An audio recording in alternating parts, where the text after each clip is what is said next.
me in my prime, I like my chances against 22. Ryan and I go way back. We played 1 year together. You are now in that new MMA community, working with somebody like Daniel Cormier. So we do the show, bro, and everybody freaking hates me. You know? When did you start to realize like the game was coming to an end and you needed to figure out your plan B? I was like, oh, Stephen A. Smith wants to fight me. I was like, the same things I say on TV, I was like, I'll come to your locker room and say. But when Myles Garrett with hands walks through the lobby, it makes me nervous. I have a couple questions. Number one, what's Skip Bayless like? Because at times he's the most hated man in America. He ain't your family. He ain't your friend. He don't even know who you are. What you mad for? My spleen was 4 times the size of a normal spleen because it was infected. And he tells me, he's like, had you not called me on Friday, you wouldn't have made it through the weekend.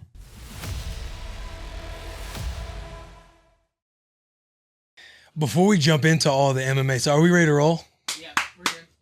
Bussin' with the boys. We have Ryan Clark on. Ryan and I go way back. We played 1 year together. That's how far back we go. What year was that? It was your last year, 13. Right? Yeah, you looked 13 for me. What that was? No, it wasn't. It was my last year. It was your 13. It was 2014. Because I was on year. P-Squad. Yeah, 2014 year though, but it was my 13th year in the season. Yeah. So you played 13 years in the league. You are on how many segments on ESPN now? Not counting the podcast. Too many. I do Get Up, First Take, Live, Sports Center. But you know, man, ESPN, they gonna get their pound of flesh though. Like that's the way it works until you can be Stephen A. and they pay you astronomical amounts of money to do it. Yeah, but you do all that stuff. You have Face First podcast, which I want to get into. You train dudes in the off season, or maybe all year round. I don't even know at this point. I saw you coaching some Under Armour game. Yeah, man. What else? Like, what else are you doing? We should have the notes on here. Nah, that's enough. I mean, that's pretty much all it is. And I mean, shoot, you know the family, and so that's what I'm saying. How do you balance everything? According to my wife, I don't. So that's the big thing. Jordan's at ASU now. He plays for Herm. So he's going into his junior year.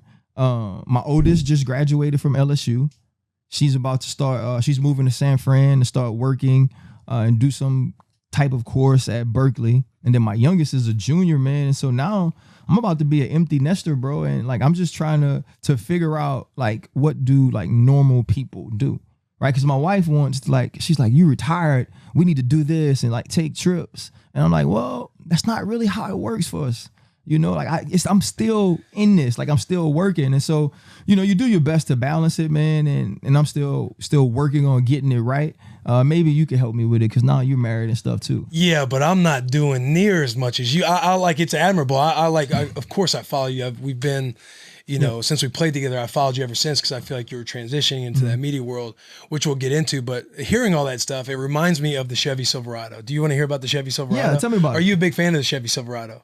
You're a huge fan. I'm a huge fan because my first car was actually Chevy though. So go ahead. Oh, I love that. The strongest, most advanced Silverado ever. The Silverado is strong, advanced, dependable, hardworking, like Ryan Clark and the boys. The design is big, bold, commanding. This truck turns heads. A partner with grit and determination. Anything is possible with the Silverado. Do you want to hear a few of the benefits you get with the Silverado? Can you please tell me? Tailgating, hauling that new big screen, towing, off-roading, moving day, helping out your friend or family member, road trips with your family when you're going around, you're coaching All-American games. You're doing this, you're doing that, and the fam's got to jump in with you. You're going to watch your son at ASU. You do it in a Chevy Silverado. Go to a Chevy dealership near you. Let them know the boys sent you. You might get a free trailer hitch. We've seen from a fan out there that they got a free trailer hitch because they said, hey, the boys sent me. You get a few benefits, you get a few perks, but Chevy Silverado, shout out the boys, no free shout outs, all the love. Now we get to jump back into it was crazy though. I was thinking to myself, dang, I wonder if I could get a discount on a Silverado. Cause you know, man, like I'm a truck guy now because in my retirement, I don't drive well enough to buy a car that I feel like has to be cute. Right. You get a Silverado. And it's like I could go to work, I could do these things, and I clean it up. I could take my old lady out to eat and still be shop. Right. But will the Bussin' with the boys get me a discount on a Chevy Silverado? We can probably hook that up in some way. That works. That works. Do something. Hey, I take pictures. I kiss babies. Yeah. All that. we got to start reaching out to him. Hey, I promise he's going to do this. Right. But no, man, I'm super curious because I'm going to backpedal this entire episode because I know like how it all started for you. Very similar with being undrafted. You played 13 years in the league, which is incredible. And talking about the stuff I've learned from you and this and that. But I want to talk about you transitioning because I feel like I'm in the middle of transitioning. I feel like you're somebody who understood that they were on their back nine of their career. That's what I always refer to it as. Hell yeah. And you started to see like, this is going to slow down at some point. And you're somebody who was working on transitioning while you were still playing. Right. And because I remember your last year with us, I don't know if you were doing it with the Steelers before that, but you would come to OTAs Monday through Thursday. Yeah. And then you would go to work. Yeah. And then you would fly to, where was he? Bristol. Yeah, Bristol. Yep. To do stuff for ESPN and work on the media and everything like that. And then you would be back. You're the first one in the meeting room. You always have your nose super studious.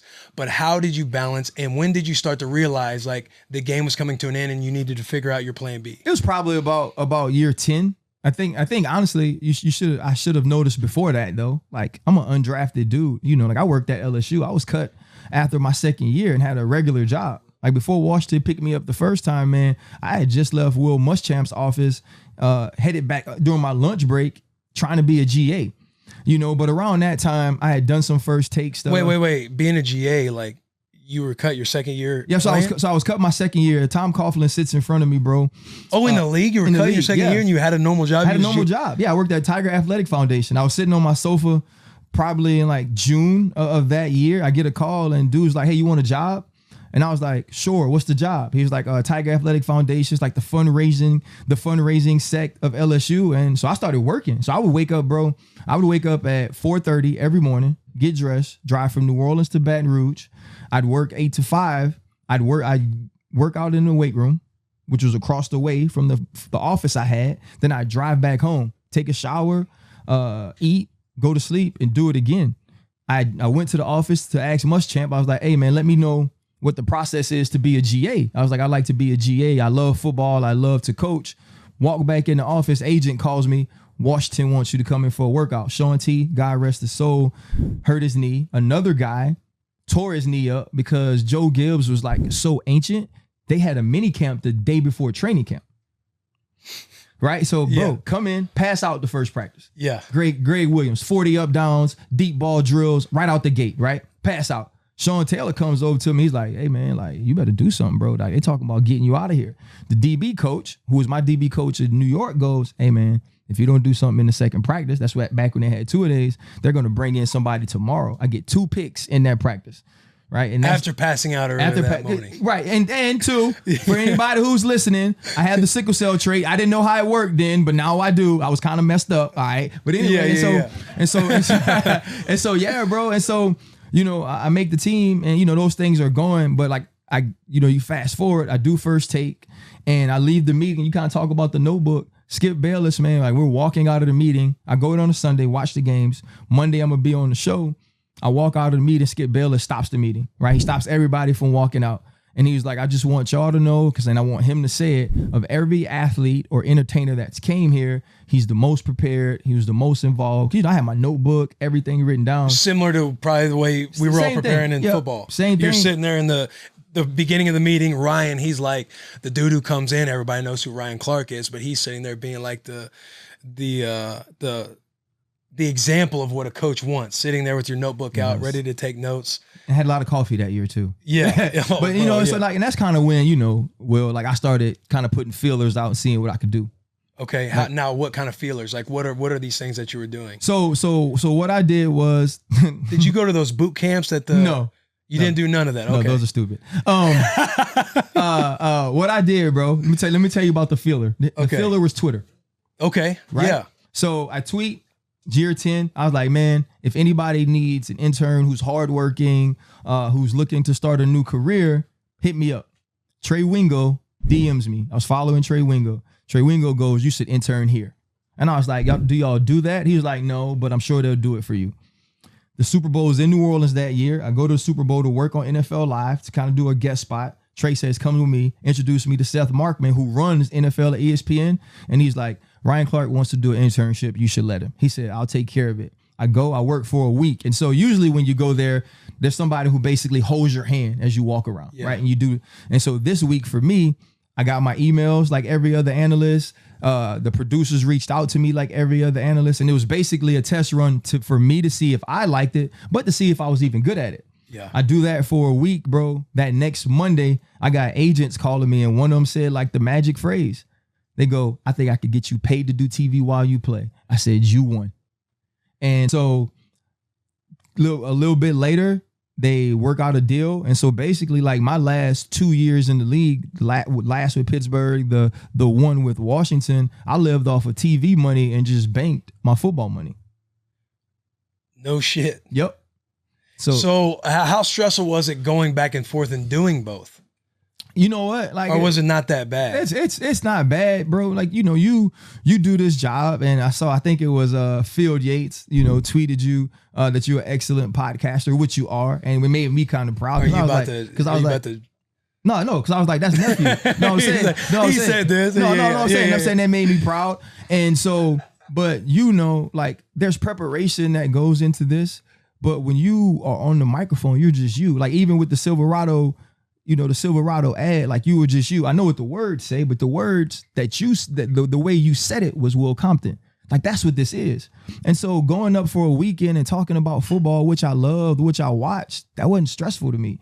I think it was more stressful in Pittsburgh because the first year I did it, we were 0-4 to start that year, which is something that never happens in Pittsburgh. So I'm sorry to cut you off. When our first year of doing the podcast and we backlogged a lot of episodes to make us last for the year, it was the year I ended up playing for the Raiders. So I wasn't on the team, but until I got picked up on the Raiders, I was, you know, I was essentially a fan of the Titans, tailgating with the Titans, doing the Bussin with the boys.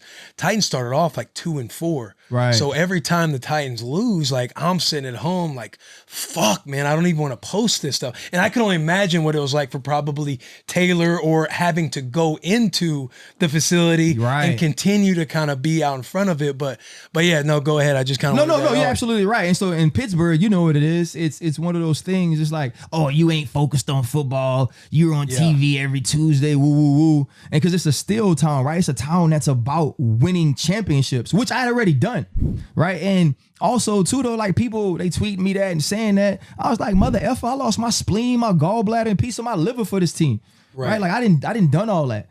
And it's always that thing, right? Have a plan B. But your plan B can't be visible like mine was. You see what I'm saying? Like, say I was doing construction in the off season. Oh, that's admirable. You know, he's doing like an everyday working man's job. You know what I'm saying? Or if I was what Ryan Clark does in the off season, he goes and he builds houses. Exactly. Like, this is so awesome. This is a man who was preparing. But since I was doing TV and it's during the season, it's like, okay, is that taking his focus? No, they just asking me questions about the freaking Pittsburgh Steelers. I know about them more than anybody. And so like that was the thing. And it did become for me an issue because just like, you know, perception, even though it's not the truth, can be reality. Yes. Right. And so the perception of me throughout my career was exactly what you said it was. First in the meeting, always prepared, works extremely hard, like all these things. And it hurt me a little bit for people to think that I didn't care anymore just because I understood the game. Yeah. Because like, and it sucks too, because I feel like what plays into that perception too is because you care so much about like the team. And even though that perception, even though you know like the boys don't necessarily think that way, there's still a part of you that I know for me too, like you just lay up like, man, I hope coach, or I hope, you know, the fellas aren't getting like any kind of wrong idea because I've read something on social media that's got me in my feelings. 100%. Like you internalize that. And that's the, you know, like people, we all want to live by like the whole, we don't really care what people think. And to an extent, I think like I'm very much like that. But the other side of it is I don't want to be misunderstood. And so we had a meeting at work one time, and my boss, this is when like Jason Witten was coming over to ESPN to do Monday Night Football before he had to go back to do football because he wasn't really good at doing Monday Night Football. Before he had to go back. He had to go back. He made the right decision to go back and to never come back ever again. And so like he's going through like Jason Witten's 10 Twitter rules or something like that, right? And so like one of the rules was don't argue with people on Twitter. And so like, you know, my boss, and I love him and I text him about it, was just kind of like you know, make the joke. The whole like Ryan argues with guys with 2 followers, and it's a big meeting. right? Yeah. And I didn't do to him what I did to Jay Gruden that time when he was like talking subliminally about RG, and I stood up and was like, hey guys, we know he's talking about RG3. Oh shit! I forgot about that. Yeah, I was the captain. I could do whatever I want. Yeah, I was like, just say it, bro. Like, we know what's going on. Like, come on, dog. You know what I mean? And so I didn't do that, but I texted him afterwards though. You know, and I was like, look, man. Who'd you text afterwards? My boss at ESPN. I texted him. I said, bro, I said Jason Witten's fine.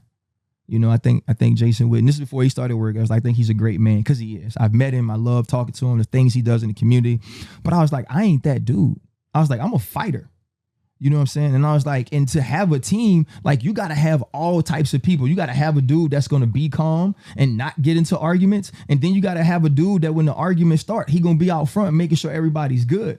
But most of the time, bro, like I reply to these things. Like you could say like when people say like mean, stupid, ignorant things about me, I don't respond to that unless like I can see their profile pic and they have some obvious deformity that I know they might be insensitive about. Right. And not like a real deformity. Or but it's like, it's like a picture of their dog or something. Yeah, no, not a dog, because that's not fun to talk about. Like if the person like is like slightly unhandsome or slightly unhandsome. Yeah, that's what we'll say. Something like that. Slightly unhandsome. Well, I can take a shot and joke. I'll do that if they say something like they cuss me or something like that. Mm-hmm. But most of the time I respond because the reason they hate me or dislike me or disagree with me is because they don't understand it. Like I'm cool with the fact that you don't like something I say. Like if I say something about Josh Allen and you disagree, which Bills Mafia does often, and you have me 100% pegged the right way. Like if I say, yeah, Josh Allen, you know, wasn't great. You know, we saw him ascend, but I didn't necessarily think he was the top 10 quarterback before last year. Now with Stephon Diggs, he's ascended. And you get that and you're like, nah, but he was great 2 years ago. I'd be like, nah, you stupid. That's not true. But I'm not mad because you understood me. Like you got it. But when people like feel like, you know, like sometimes I get the thing that I'm racist because I stand up for black people. No, I'm not racist. Are you racist? No, I'm not. like my oldest daughter's half white. Like, you know what I mean? Like, you know, and so, but I'm not. But during 2020, when I felt like it was important to speak up, I did. But because I spoke up, people was like, oh, you must feel this way. And I would have to reply to that because I don't want that misconception about me. Now, if you hear what I say and understand it and still don't F with me, so I don't even know you anyway. Mm-hmm. But I just don't want to be misunderstood because once those things get out, eventually those narratives begin to carry, and I ain't want that. So do you feel like it's part of the game that we are in as like in this world of social media in general, to have like certain, we call it branding, to engage with fans as well? Because like you could take the rules of like the example being analogy of Jason Witten, or don't argue with trolls or people like that on Twitter. Like me in my seat, the reason I have fun and don't take it so serious, and I'm out there, I'm tweeting and stuff like that. Like I wasn't like a quarterback or like Peyton Manning, who doesn't even need Twitter because whatever he does is going to be whatever it is. It's going to be gold, right? Like they just think it's going to be funny, right? Because he doesn't need Twitter to build anything. But I feel like that plays into some of our branding as far as engaging. As long as we understand how to compartmentalize, you know, you don't want to be misunderstood, but like playing into all this stuff, because people are like, why do you even give it gas? And for me, it's like, I mean, it's going to be funny. Like I think it comes off as funny, but right. Yeah. Like I think like some of it for me is funny. Like I say, when I look at profile pics and talk, I also like to engage too. Like, you know, I got a new MMA show, and the comments are bad, but the DMs are worse. Like straight up, bro. Like the stuff. How so? No, oh man, you stupid mother effer. You don't know nothing because you don't think Islam Makhachev's last fight against Moises was a good fight. Nah, it was boring as hell. But what happens is, right, I answer those questions and I have those conversations with those people because a lot of times I learn, because what we know is this, right? You could be as good as you could think you're as good as you want to be in that seat, but it's about how people see you that's eventually going to get you paid. Period. Yeah. Right. And whether it's the higher ups that see you or executives in different places, or it's just the feedback they get from your show and the way the show rates, like that's how that's our value. And it's not the value that you have to internalize, right? Like I don't have to walk out and be like, dang, I ain't worth nothing because these people don't agree. Nah, that's not how it works. Mm-hmm. How it works is if they don't hate me enough to watch it and talk about it, or love me enough to watch it and talk about it, then I ain't winning. right? Kanye, who's bat crap crazy now, right, has a line in a song that's like one of my favorite lines ever. And it's very simple. He said, everybody feel a way about Ye, but at least they feel something. Like people can't nothing us. If they just nothing us, like if they could take it or leave it, whether or not we on TV or whether or not we're doing our podcast, then that's not good. You know, if they could take it or leave it that this dude's fighting, then that dude don't headline pay-per-views, or if they could take it or leave it that you're not playing your game, those teams don't get primetime games. Like that's the way it works. And so I think that's all a huge part of our interaction, and too on who you are. Like I've been around you, like you just legit are fun. Like straight up, like in a way. No, I'm just saying, like in a way, like it even made me laugh one time. You know, like when the whole Derrick Henry thing was going on, which I'm sure we'll get to at some point. It was probably somebody in here tweeted something dumb about Derrick finally stiff armed somebody, and it was on Bussin with the boys. And I was like, first off, you know, because I run all of my stuff. I was like, first off, Will's my nephew. He know me. Like if he wanted to know the answer to this, he could text me or I'll come do the show. And he was like, oh, Unc, and when I see you, I'm going to hug you and it's going to be all love. And it just made me laugh because like part of me was like, well, if Will's a part of this, like why would he even tweet that? Like that's my dog. But then when you said it, I was like, nah, he right. You know what I mean? Yeah. And like that part. And so that's what you portray and that's the way you interact. I'm actually like this. Like I don't like stupidity sometimes. Like I don't like to be misunderstood. And I think that comes across, but I'm also fun and I have a good time and I'm silly, but all those things are what we have to portray in our brand, where somebody like Peyton Manning, it's on display so much and highlighted so much. He doesn't need to show that. Right. And I did take from what you were saying and all that too, like when you are engaging, like there's a little bit of learning that goes involved with, like you said, if they hate you that much, they wouldn't watch you, they wouldn't listen to you and all that.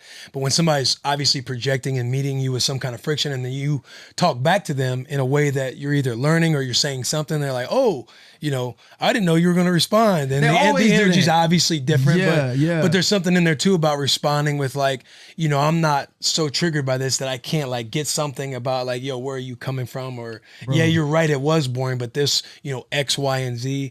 And I do feel like there's that learning component that you have, which obviously has ultimately gotten you where you are now.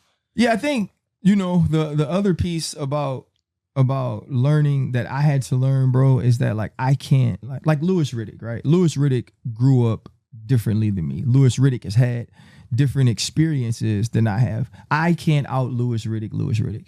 You know, like I'm not going to get on there and be stern-faced the entire time and say these things that people think are always so eloquent. You know, like I can't do that. And I just remember when I first got the job, I wanted people to think I was so dang smart. Because kind of like what you said too about, you know, understanding and branding and this and that, it was like I wasn't a Hall of Famer. I won't be a Hall of Famer. And I'm not a quarterback, right? Mm-hmm. And so in that, and too, like I wear colorful suits sometimes. I had different hey, come on now. Right. Sometimes you always come correct. You know what I'm saying? Yeah. And I do different things with my hair. Yeah. And I understand like the perception of that. So when I first started, I was like, man, like, I just want to be smart, man. So I would just study. And I would like spew the stats I learned and talk about the plays I saw. And it was Josina Anderson, who was in Washington, my first stint in Washington. Mm-hmm. And one day, man, like we're just sitting in the green room and she was like, I wish people knew how funny you were. And I kind of felt some type of way. I was like, what you mean? She was like, I wish like your personality, like your real personality showed on TV. And she was like, don't get me wrong, you do a great job and people here love you. She was like, but I know who you are and I wish that showed. And like when Get Up started and Get Up was kind of like struggling, and they were like, and the producer, his name's Zach Benabib, and he would produce me every day I was on. He was like, what do you want to do? What do you want to talk about? How do you want to talk about it? Because they were in a place where he understood like this is the way this show is going to get off. And he just started letting me be me. And then because I did it on Get Up, now First Take wanted that me too. Now Sports Center wants that you too. Live wants that you too. So it was truly when I started just being myself, like being the same person that's sitting here talking to you, was when my career took off, I think. And also when I started to enjoy it, because it was like real work for me at first. And football was never work.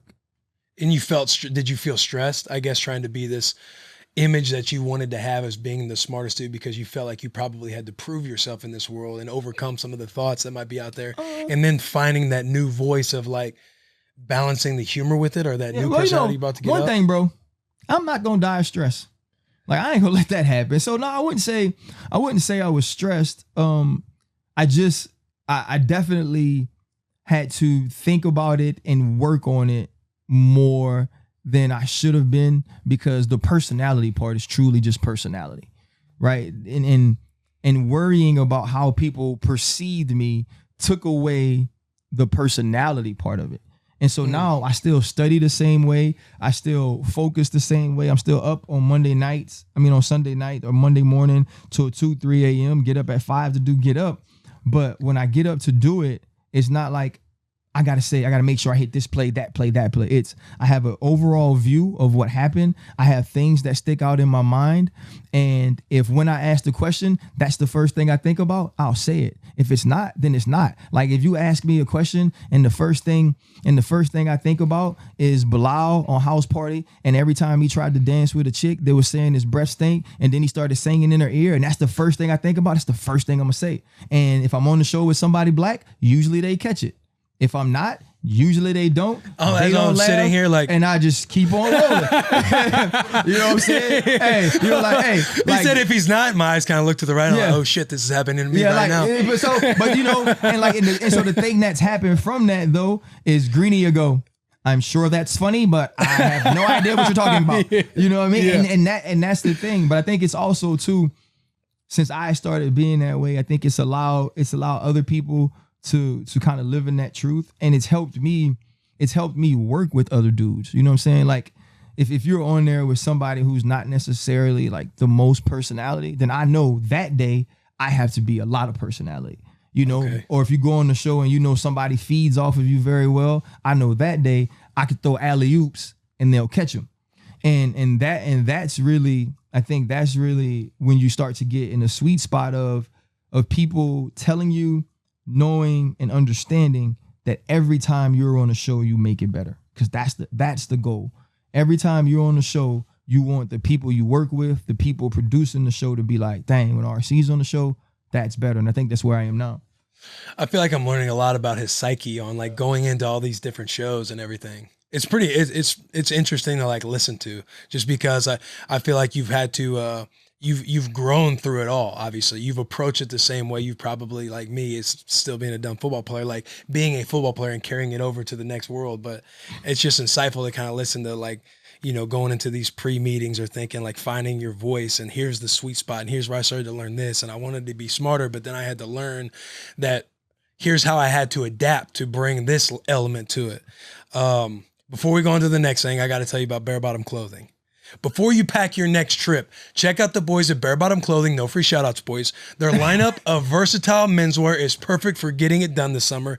They have the internet's best deal. You can get 2 unbelievably soft, lightweight tech tees and a pair of stretch shorts for under $99. The fact that it's the internet's best deal blows my mind, but that's what we are sticking with. Don't get caught with shorts below the knee.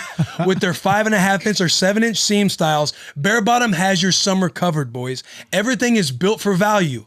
You're getting the softest, stretchiest clothes in the game for a fraction of what you have to spend with the other guys. Me and the boys were we were building shelves last week together, right? I was wearing my Bare Bottom shorts. Blas shoots me a text afterwards. Comp, where did you get those shorts at? Blas, I'm glad you asked. They're from our sponsor, our friends, Bare Bottom Clothing. And then he's sending me links. It's at these, it's at those. So I take my pants off for him. I take a little photo. I send him the tag, no pause. And Blas responds back, bought. They got a new customer. Their 5-star rated shorts, swims, and tees have gained a cult-like following. Now Blas is in that cult, worshiping somebody. Following of thousands of guys who have made Bare Bottom the MVP of their closets. Giving back is at the core of what Bare Bottom does. They donate a school lunch to a child in need for each item sold. Get free shipping on your first order at barebottomclothing.com with code BUSSIN. That's BUSSIN at barebottomclothing.com. That is also BEAR, like the animal, bottomclothing.com. Use code BUSSIN. Tell you what, boys, are getting a little solid on these ad reads now. Hey man, that was actually very long. Are you gonna buy some? You killed it, dog. You gonna buy some now? I'm trying to get all free stuff. That's why okay. I'm here. Well, we're gonna hook you up. Hey, also too, man. You know that 5.5, 7. I gotta get my VMOs right. Them teardrops. Yeah, it needs to be raining outside. Yes, yeah. Trust me. I was doing the TKEs earlier this morning. Absolutely, dog. Your Face First podcast. I want to talk about that a little bit because I was watching your sit down. I want to say it was what was the one with the DBs called? Safeties First. Safeties First. Yep. And then you sat down with Troy Polamalu recently and Ike Taylor, legends. Talk a little bit about what that's about and where you're wanting to go with that. Because I feel like you've made a couple pivots along the way, and now I feel like it's starting to get out there more than ever. Yeah, so I'm curious what the brain is behind that operation. It's all happened accidentally on an accident, to be honest. Accidentally on an accident. So it started because I'm not in love with TV. Right? Okay. Like I just not in love in what way? I think, you know, like I get around people. Marcus Spears is one of my closest friends. We went to college together. He's excellent on TV. We're standing at the spring game at LSU one year, probably 3 or 4 years ago, and he goes, "What do you want to do with this TV stuff?" And I was like, "Oh man, you know, I really love ball, and I love the fact they let me talk about it. So as long as they pay me to do it, I'm gonna do it." Yeah. And he goes, "Well, I want to be a TV star." And the first thing out of my mouth without thinking was, "I don't." And that's 100% true. Like I don't. I rather be seen less. Like if you look at my social media, like there's no video of me talking, holding the phone in my face about anything, right? Like you'll never see me, oh, such and such just happened, it was this. Nah, like because if I ain't on TV, then it ain't for my voice to be heard right now. Like and it's strange. Like having the hot takes, like doing the selfie videos. Well, but and so for me, it started to become work in the sense that, you know, you got to talk about what's hot in the cycle. You know, you got to talk about Aaron Rodgers all summer because Aaron Rodgers is a story, but Aaron Rodgers shows up on the first day in his shirt with Kevin from The Office on it, right? But you got to talk about it. Yeah. And you got to talk about it in a way that people get excited about it every dang time you do. And so it started at first because I was like, you know what? I'm going to start a podcast. Nobody ever has to listen to it, but it's going to be like therapy. If there was something I wanted to talk about that week, I'm going to talk about it. So that's how it started. And it was just me sitting. I did a radio show every week, and the dude was like, "I'll video for you, RC." Because at first it was in a studio. It still is. Yeah. It still will be, right? And so I was going to say I kind of dig the it still will be. And so I took off for most of 2020 because right at the beginning of COVID, my mom got it. And so my mom has lupus really bad. She has what's called aspergillus, which is basically like where you get pneumonia a lot. And I hope I'm saying this right. No doctors check me. Her lungs basically have calluses on them, right? And so if you would have asked me when I first heard about COVID, who's the one person in your life who can't survive it, I would have picked my mom, right? Okay. My mom growing up, my parents were my best friends on each side. She was my best female friend. My father was my best male friend growing up. And so my mom goes to church, bro, like 8 days a week, like 25 hours a day, stays in church. And so I call her when she first gets in, we're talking about it. And like, I'm fighting from crying. She's not scared of freaking out. I'm freaked out. So every 3 days we drive down, bring her supplies. Me and my kids and my wife would sit on my sidewalk where I grew up. My mom would sit in the doorway with her mask on, and that's how we talk to her. You know what I mean? And so like at that time, she didn't test negative for 46 days. Okay. Right. And so at that time, bro, it was all I could think about, you know? And so I was like, people don't want to come hear me talk about my mom and COVID every day. And so then shortly after, right, we get George Floyd and we get Breonna Taylor, and that stuff consumed me. Right. So, I mean, a lot of people, right. It was like with everything shut down, it was kind of just the focus and magnifying glass was whatever was the big topic coming out. But yeah, for sure. You know what I'm saying? So that consumed me, and it was all I could do. And it's all I wanted to talk about. So I'm at marches and I'm giving speeches and I'm doing all these things. And so I took off for that period of time. And so then we kind of swung back around and I started up again in the studio.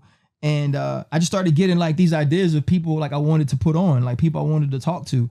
And because it was like my thing, I was like, I can talk to whoever the hell I want. Right. But it was just all people I like. You know, like I had my best friend on who rapped and we made an album, and the dude that does all my videography, I had him on and we did a show.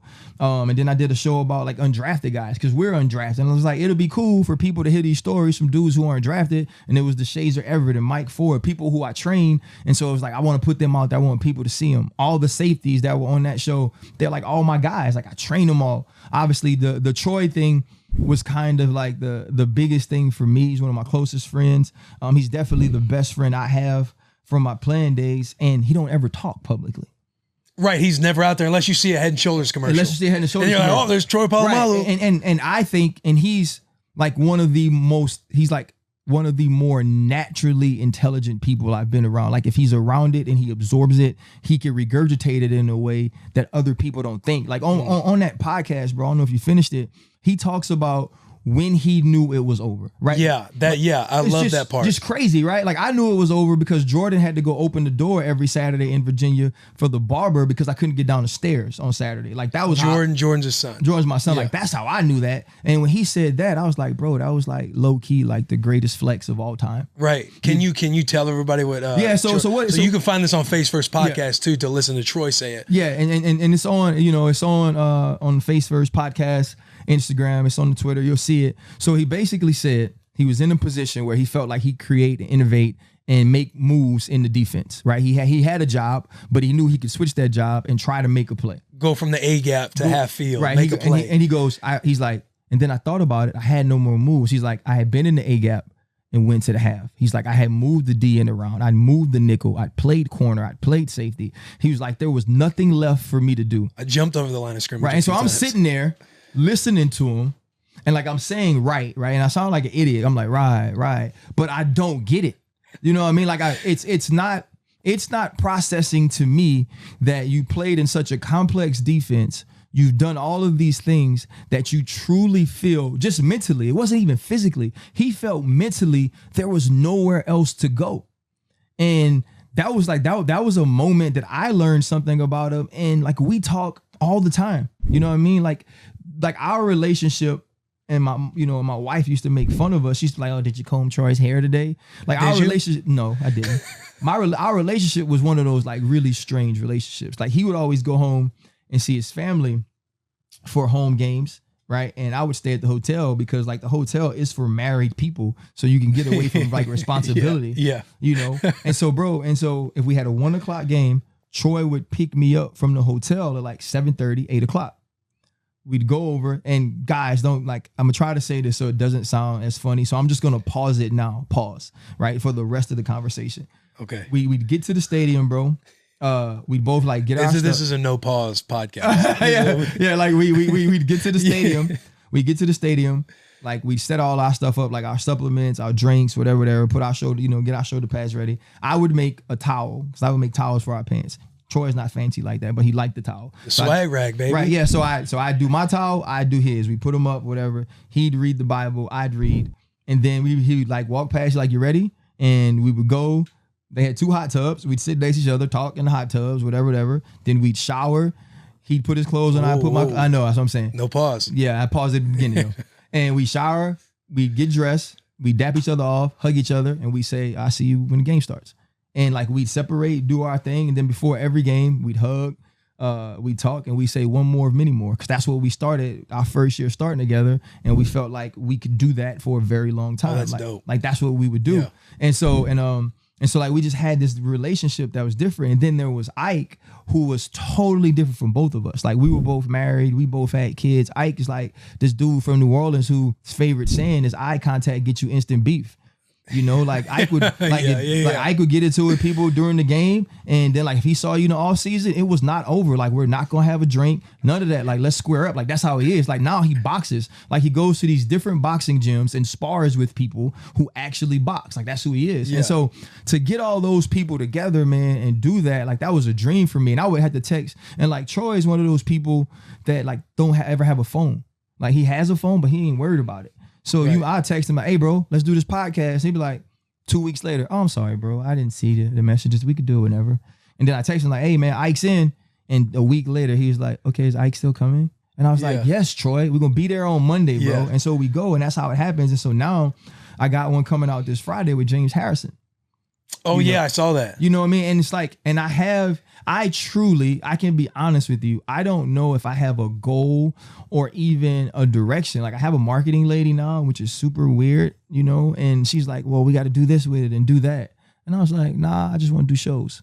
And I think that's what it's going to be for the time being, because I don't know what the sweet spot is for it yet. You know? And I mean, that makes sense. And so we'll see. Where have you gotten like, obviously Bussin' with the Boys, but where else have you gotten inspiration from? Obviously Bussin' with the Boys. Podcasting. I feel like too, like, I think it's cool because I've been trying to get him on. So if you can hook it up, that'd be awesome too. But watching I Am Athlete as well, I saw you go on that. You were there when my boy Levante was on it. I watched that episode. But I feel like what Brandon and them do is dope because of their production setup. And I feel like that just builds on the inspiration of guys who want to do stuff. Yeah, that's somewhere I grab now. No, that's crazy. Alicia, who produces it, you know, is like different level though. You know what I mean? It's like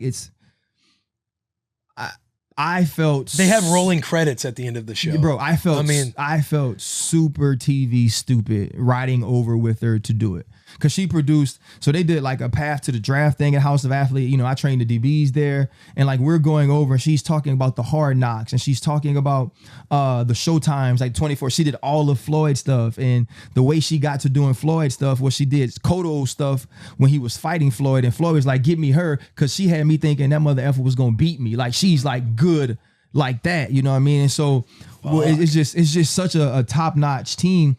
And I remember going to do it, and obviously, so Chad wasn't there, so I was basically taking Chad's place, but Dwayne Wade was there. And I'm gonna be honest with you, like I walked in the building, I said on the show, I had one plan. I was gonna talk more than everybody but D Wade. That's it. Like Brandon wasn't gonna talk more than me, Channing, Fred, none of those. Like if I'm here one time, I'm gonna get it in. But what they're doing, I think what they're doing is different because they have a great group of dudes, and they talk like friends. They go in obviously with the topic, and it's easier when they have a guest. But whatever they're feeling, they share, and I think people gravitate toward that.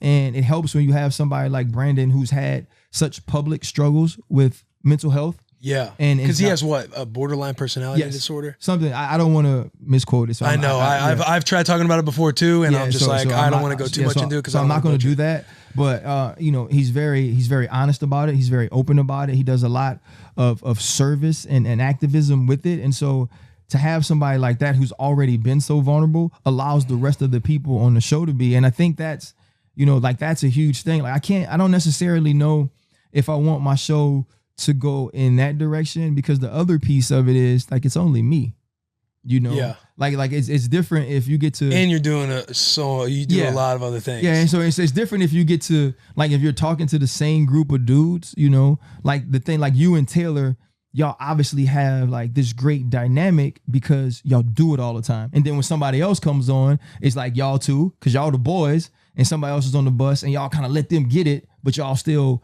throw in who you guys are. I don't necessarily know like how that dynamic starts for me. And with them too, I feel like they started to take off when Ocho got added to the whole segment. You got some known players who are all sitting around each other talking. Yeah. And when you got a character or a personality like Ocho, like can't lose. You can't lose. You can't lose. That dude is all time. Because remember when it started, it was Reggie Wayne. That's right. Yeah, that's right. Remember when it started, it was Reggie Wayne. And I think when you add the right people to stuff and they can start, and you start saying, okay, like Chad was Ocho Cinco playing football, you know, so let's get him doing what he does and just film it. And that's what happens. And it's been magic, man. Like I'm really excited for those dudes. I'm happy for them because it also carves a different lane. And like the way I look at it is like this, right? If you play linebacker, or if I play safety, which we did, and say we are really good players and the top dude gets $200 million, I'm not mad at him, right? I'm glad that you've made the number there. Because now when they look at me and they say, oh, you're a Pro Bowler, okay, you're a starter for this long, you definitely ain't worth $200 million, but you know what? I can give you 80. Where do I sign? Right. And that's what they're doing. They're elevating the game. They're making the podcast game different. And you can watch the moves they make. You can watch the way they do shows. And then now you can pull from that what works for you and continue to build your brand. And so definitely shout out to B Marsh and those boys for what they're doing. And it was great to be on there. And that's why I wore my red jacket so people remembered. Hell yeah, you did too. And Levante, he was so funny because I knew when I saw him post a picture with D Wade, I was like, oh, this dude, I know he went from 6 to midnight when he saw D Wade playing basketball. 6 to midnight. That's a penis joke. Is it? Yeah, 6 to midnight. Never heard it. There you go. See, you can have it. You can have it. See how you didn't understand the black thing? I don't get that one. He said, hey, black. That's what happens. I work with baseball. Like one of my partners is a baseball player, bro. And they're fascinated with that part of the body for some reason. And they say in baseball. Yes. I mean, I feel like football players. Yeah, but they say some stuff sometimes, bro, and I'm like, wow. I don't get that, but it sounds wrong. Wow. It sounds wrong. Y'all can go ahead and keep that conversation. Have they have they monetized that yet?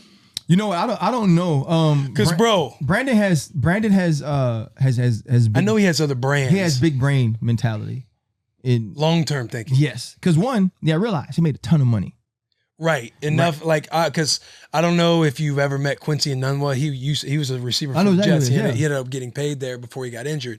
But he played with B Marsh, and I'm tight with Quincy, and I was like, hey, what's B Marsh like? Because I was trying to get in touch with him.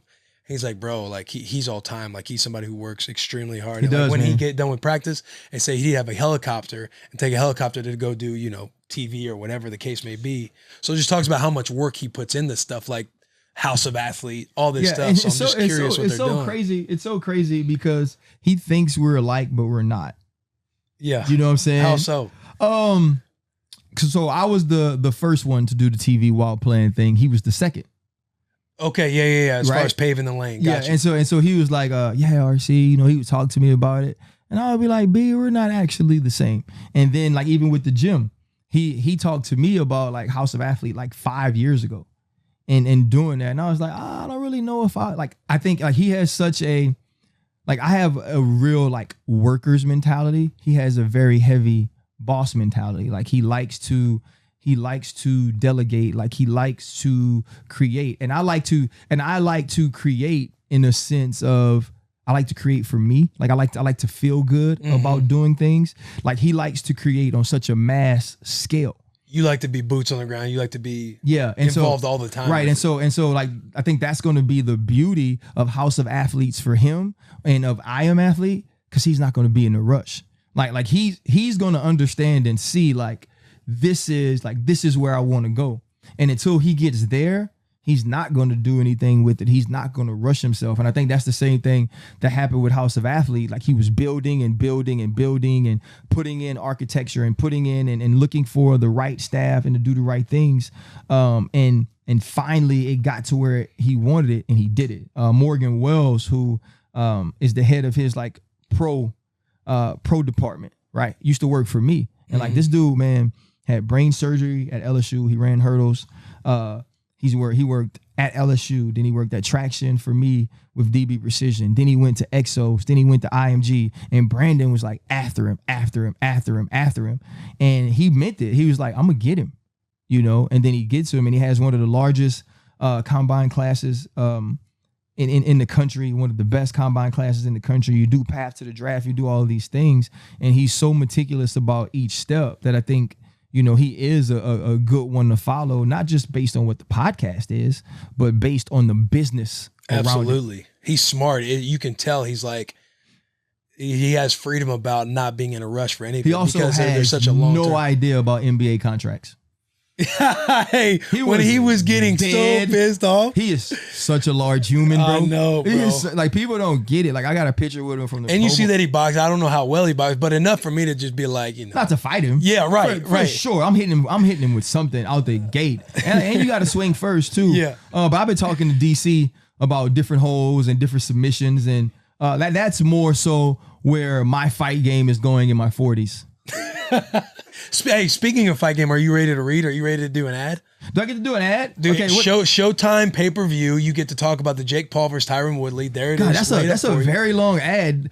So do I have to go all the way down to the bottom of this? Yeah, you hit the points. You got to hit the points. Good. Showtime pay-per-view and the most valuable promotion presents Jake Paul, Tyron Woodley. It's a 5-fight pay-per-view event in Jake Paul's hometown now, Cleveland, Ohio. We know about Cleveland, Ohio. They might win a Super Bowl this year. They might get to the playoffs, but they never beat the Pittsburgh Steelers when I was there. That's just the thing. It's a professional boxing card. It'll take place on Sunday, August 29th. That's going to be a great day because finally maybe the Pauls lose, and if they don't, they're still going to make a ton of money. It's action-packed pay-per-view. Telecast will be produced and distributed by Showtime Pay-Per-View beginning live at a special time of 8 p.m. Eastern, 5 p.m. Pacific. The main event will feature renowned content creator and undefeated pro boxer Jake the Problem Child Paul and UFC champion Tyron the Chosen One Woodley, who's also an actor. He's been in movies, and you know, sometimes you get in movies and people like Kobe Covington, they pop ribs and all kind of things happen, so you just got to focus on your craft. Tickets are on sale now and can be purchased at rocketmortgagefieldhouse.com. Order now. Go to Showtime app or showtime.com/pay-per-view and watch the event live on any supported device. The event is also available via all major cable, satellite, and telco pay-per-view providers for $59.99. That's not $60. That's a cent less. So if you got 320s, you got enough money to buy the pay-per-view. And if you can, let me know what happened because I might not be able to watch it because it's on the 29th and I gotta do something. Hey, bro, that was a phenomenal ad read. Well, thank you. You know, that's do you have a lot of teleprompter stuff with with the TV that you do? So I finally got with this producer named Artie, and he kind of saw me like differently than just a football player, which is always a thing. And so he always a thing. It's always man, I didn't know you were like this. I didn't know that you had this side of you. Absolutely. And so one day we were on and they were doing like the top 10. And they was like, RC, you were involved in the top 10. So I get to talk like basketball, soccer, all these things. Yeah. And like sometimes like I'd mess up names because like some of the names are weird, you know, and I'd mess them up. But they just laugh about it. Names are hard, dude. Not everybody has two first names. Ryan Clark. Right. Very simple. Very simple. It was like I remember, and just off the subject, a recruiter comes down. I went to a Catholic school, predominantly white. Recruiter comes down. They tell him Ryan Clark is down there, and he didn't know it was me because he's looking for a white boy. But anyway, so you know, so he was like, "We're gonna start letting you read your bumps," but they wouldn't let me write them. Obviously, they were just written for me. And what are bumps? Sorry. So bumps is say I'm gonna talk about the Dallas Cowboys and Dak Prescott's contract in the next segment. Okay. And what they might do is Sage Steele, Hannah Storm would be like, and coming up, Ryan Clark talks about such and such, but they would let me do it for myself, right? So I'd be like, coming in the show, I'm going to talk about Dak Prescott. He got 140 M's. What is Ezekiel Elliott going to do? And now, where does this put the Cowboys in the next season? Okay. Right? And so they'd write it for me, but they'd write it in like, 45-year-old white man voice. You know what I'm saying? And so like cornball head ass voices. You know what I'm saying? And so like in reading it, I'd be like, guys, like that ain't me. And so the first time I did it, you know, I kind of just bounced around like that and did it. And it was like every time, that's it. That's the way you read it every time from now on. And so like that, you get to do that type of prompter stuff. When Troy retired, they let me write this piece up for him. And I did that. And when I did that, I was in the prompter, but they don't really give us those kind of opportunities, which is the cool thing, like which would be the cool thing for you hosting this show. It's now become the cool thing with me having a show with DC is like I get to read ads and I get to do bumps and do these different things. John Saunders, when he was at ESPN before he passed, had a meeting. We had a meeting. You know, like I got a call. It's like John Saunders wants to meet you, and I was like, who? Why? Like it's like. He's like big time. Like, yeah. Like why would he ever want to talk to me? And he sits me down and he goes, don't let them box you in to just being a football player. And at the time, like I didn't really understand it. I was like, well, I am a football player. But he was just basically saying like, you are talented enough to do all of these things and you should do your best to try. And that was like another thing with the podcast. It was like, I'm always doing the same thing. I'm basically doing other people's bidding, right? Like this producer wants you to talk about this. So you go talk about it. I wanted to be in a space where I wrote the content, I wrote the questions. I decided how the show was going to go. I controlled flow. And that's what I do. And like the cool part about it too is like one time I went on and talked about when I almost drowned in Mexico. It had nothing to do with sports. You know, another time I went on, because I've been to Mexico twice this year. Another time I went on and I talked about when I was going to fight this dude at a pool in Mexico. Nothing to do with sports. But guess what? Can't nobody tell me nothing because it's my show. Right. And like that's the cool part. So going into you doing other segments, because I didn't want to get too far away from the fight game, you are now in that new MMA community, working with somebody like Daniel Cormier, who's one of the GOATs.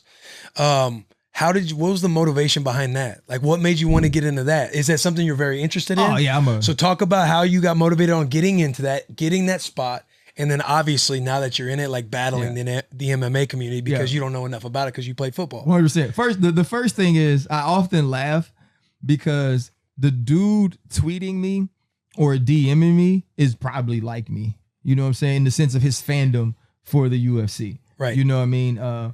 I still have like the Ultimate Fighting Knockouts DVDs that I used to watch like back in the early 2000s. You know what I mean? There's like, no weight classes. Yeah, like people fight. It's just like, a huge tournament. Yeah, like one dude got on boots and another dude got on a gi, but the dude in the gi is 340. The dude in the boots is 160. You know, right. like Gracie wins those joints. You know what I mean? And like my first favorite fighter was Chuck Liddell.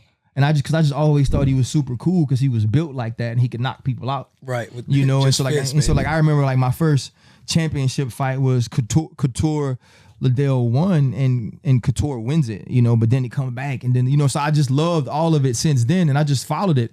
And so in the off season, like I would train in Kempo in Pittsburgh. I do Kempo as stand up. I do jiu-jitsu. I grapple. And like I used to work on my tackling all the time. So like double legs, single legs. And like I just always loved it and was fascinated with it. And then as it evolves, you get a guy like John Jones, who's this amazing athlete. Both his brothers play football. Mm-hmm. Anderson Silva, right? Like you see all these dudes, George St. Pierre. And I just fell in love with it. So I would follow it. And then it became this game of, can I get my tweet on TV? Right? Like the UFC. Hey, sometimes I'll hashtag like everybody's gonna know I'm trying to get on the TV right now. You know what I'm saying? And so like I am that type of tweeter. Like on like that's how I got a section on Get Up, a segment that's explain your tweet. Because that's how I talk to the world or have conversation. Because I ain't nobody at my house watching the fight. Like my son's gone. He'll text me or FaceTime me when somebody gets put to sleep, but I'm by myself in the front. And that's how like I get interaction with people. Like, oh, you know. And so like that would happen. And my boss, Seth Markman, who runs NFL, he was like, bro, you really love this junk, don't you? And I was like, yes. And so when I did my new deal. Did you ever get on TV? All the time. I pretty much made like every time, really? Even before I got the job. Yeah. And so not tight at all. Yeah. And so because like then one time, like probably about during COVID, I tweeted one time, I was like, bro, how much do y'all think DC weighs? You know what I mean? This is before I had a show with him, and he like tweeted me back. He was like, "Man, I'm retired, bro. You know what I mean? Gumbo jambalaya or whatever." Before he had to answer that question, right? And so I got a pilot. So in my deal, I was gonna get a pilot. So say I wanted to do. Say I was like, I could have called you and been like, "Hey, man, ESPN Plus wants me to do a show. Like I love to do some form of Bussin' with the boys. Can I come talk to you, chop it up? How about how y'all do it, produce it, talk to your people?" I could have went to ESPN and say, you know, like I want to do a show, something like this. Okay. But I'd have to find my in the people making. to do That's it. A future idea. Right. Okay. I had to find my people to do it. And so what happened, Ariel leaves. Yeah, right? that's a dude who DC. Yeah, okay. And they give DC a list of names. And I guess none of the people were of the MMA community though. Right. So it was like actors, like other analysts, but they wanted the show to like broaden its reach. And they wanted, because obviously you got DC.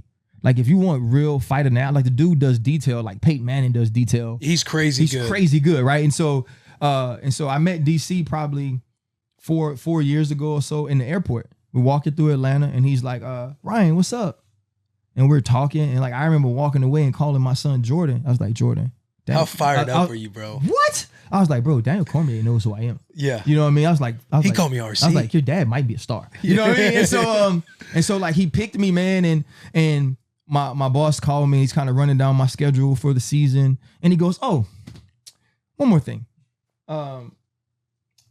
There's this DC is getting a new partner. He needs a new show. They want you to do ESPN Plus and a podcast with him. Do you want to do it? And I was like, yeah, man, you know, I'm fired up and like I'm jumping around. I'll think about it. And he was like, oh, and so they're trying to start it live in Vegas. Like there's some fight in early July. I was like, oh, McGregor Poirier, and I was like, yeah, like they want you to be there to start the show then and like go to the fight and stuff. I was like, man, you know, it's like whatever the network needs, bro. Like if that's what for the brand, I was like, if that's what they need me to do, then you know, I'll just make myself available. Like I had some things, but I'll move. Bro, I hung that phone up. I was jumping around, running. You know what I mean? And so, bro, like we do the first one, and I think it's really good, right? Yeah. I was like, I'm talking about studied, bro. Like I'm watching like all kind of old fights. Like I'm really into it, and we do it. I was like, you're about to take the old mentality of like, okay, I got to show the MMA community that I'm smart as shit. But see though, but like no, not even that though, because the cool thing was like DC put me at ease with this, bro. He was like RC, because I was like the whole time on like production meetings, I'm downplaying myself. Like DC, I'm not gonna try to like analyze buddy, it, bro. I would have been super, yeah. I'm not gonna try to analyze, bro. Like I know that's you. Like I just want to come from a perspective of somebody that loves it, you know. And he was like, "Shut the f up, bro."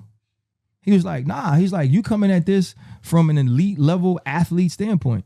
He's like, "Yeah, you're a fan, but you understand what it's like to be championship ready. Like you understand what it's like to win championships." And he's like, and that's the way you're gonna come at the fight game. He's like, "Nah, you ain't gotta analyze whether or not the submission was done right or what hold he uses, but you know what it's like to walk in to a training camp trying to prepare for something." So he kind of put me at ease. Oh, he gave you a pep talk. Bro, that's a good talk. I'm saying, right I was fired up, and so we do the show, bro.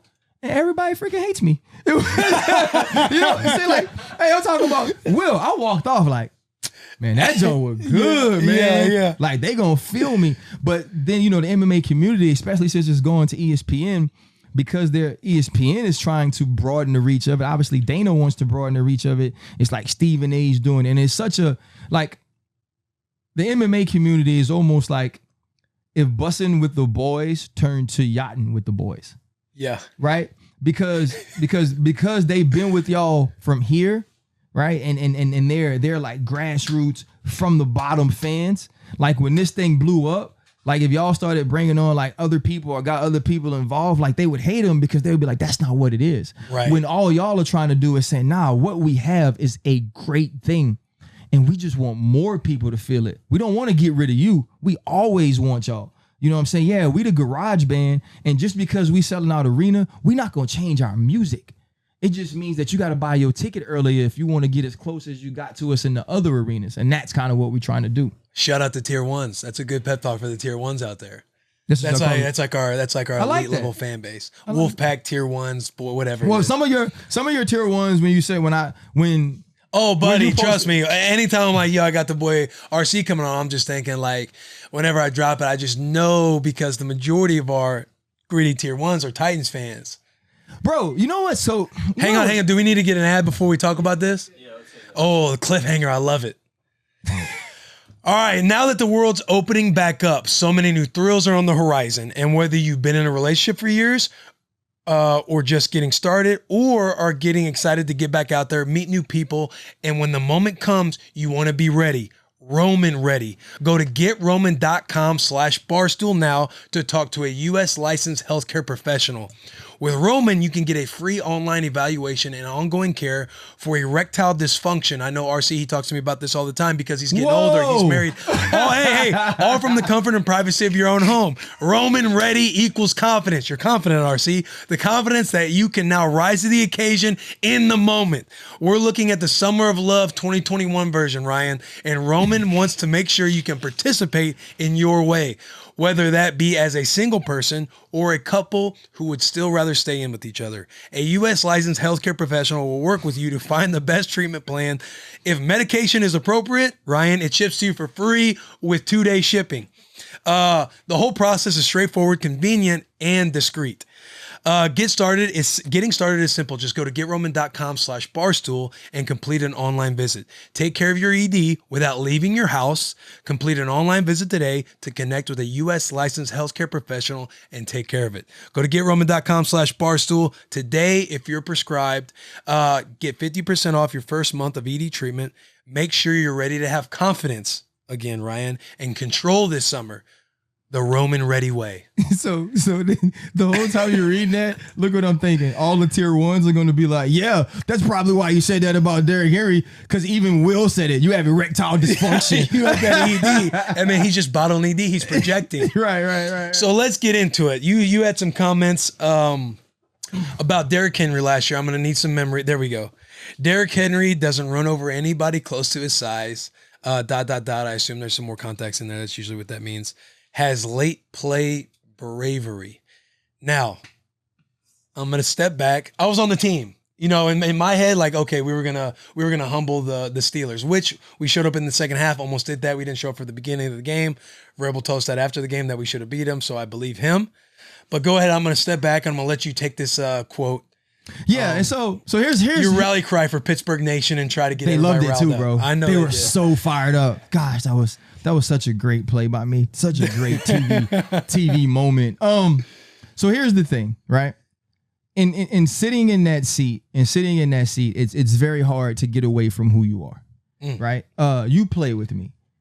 Like getting run over was never a thought of mine because I feel like gunfighters get shot, right? Like if you run up in there enough, you're gonna get ran over. Oh, 100%. Period. Like that's what happens. Like it's not a big deal. But and you're not necessarily yet in this world, but you will be because you're good at this job. When you get around, no offense to these people, when you get around normal people, they see life different than we see it.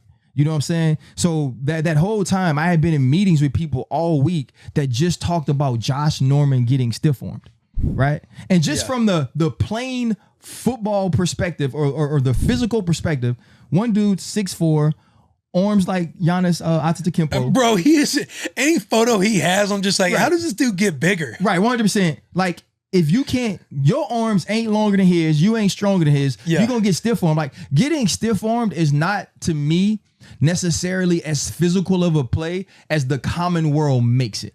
Right. And so because now you got memes, now you got videos. Right. And so I just kept hearing it. And then if you think about his two most famous stiff arm was turning Earl Thomas into a lead blocker, right? From a tackler. And then the Josh Norman thing. Two people that I'm bigger than and I'm not big. Right. And so like I just kept hearing it and I was like, bruh, like, yes, like look at the dude. He's Chase Young that plays running back and that's faster. Like that's gonna happen.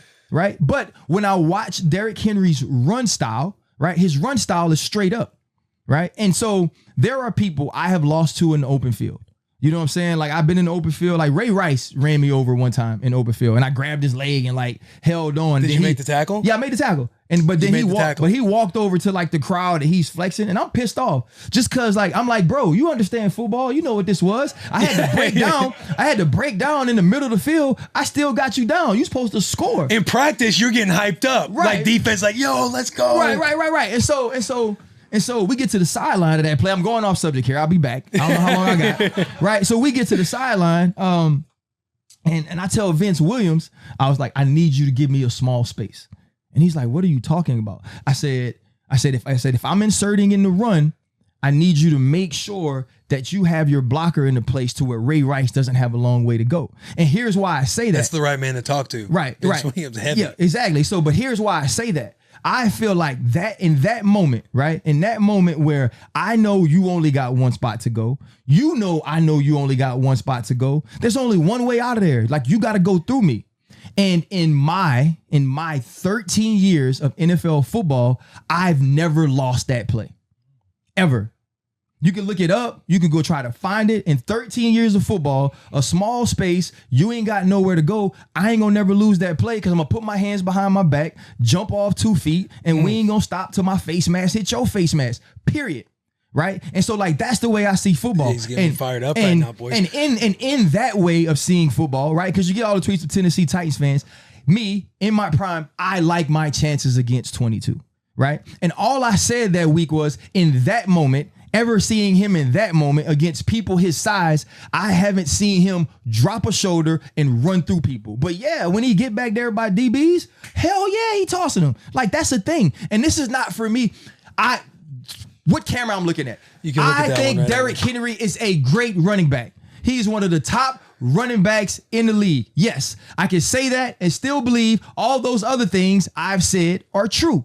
Right. And so in that, you go back to Cleveland. short yardage near the goal line, has an opportunity with one linebacker gets him down, right? Spillane in that situation, you can't totally take that, right? Because you got a little bit of TJ Watt there to where Derrick really can't run through it. And we're big Spillane fans, right? Because he was with Tennessee before he came. I love him. Yeah. But if you watch Derrick's feet at those moments, they stop.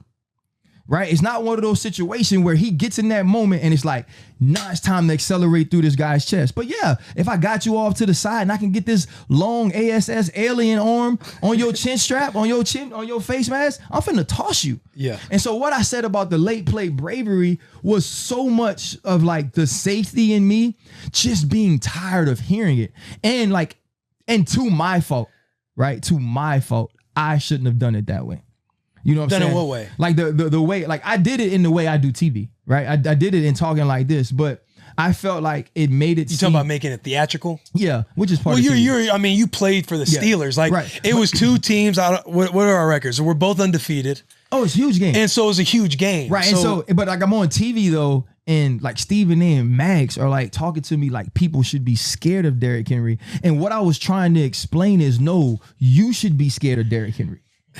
Right? You know, like that was the point I was trying to get across. You should be scared of him.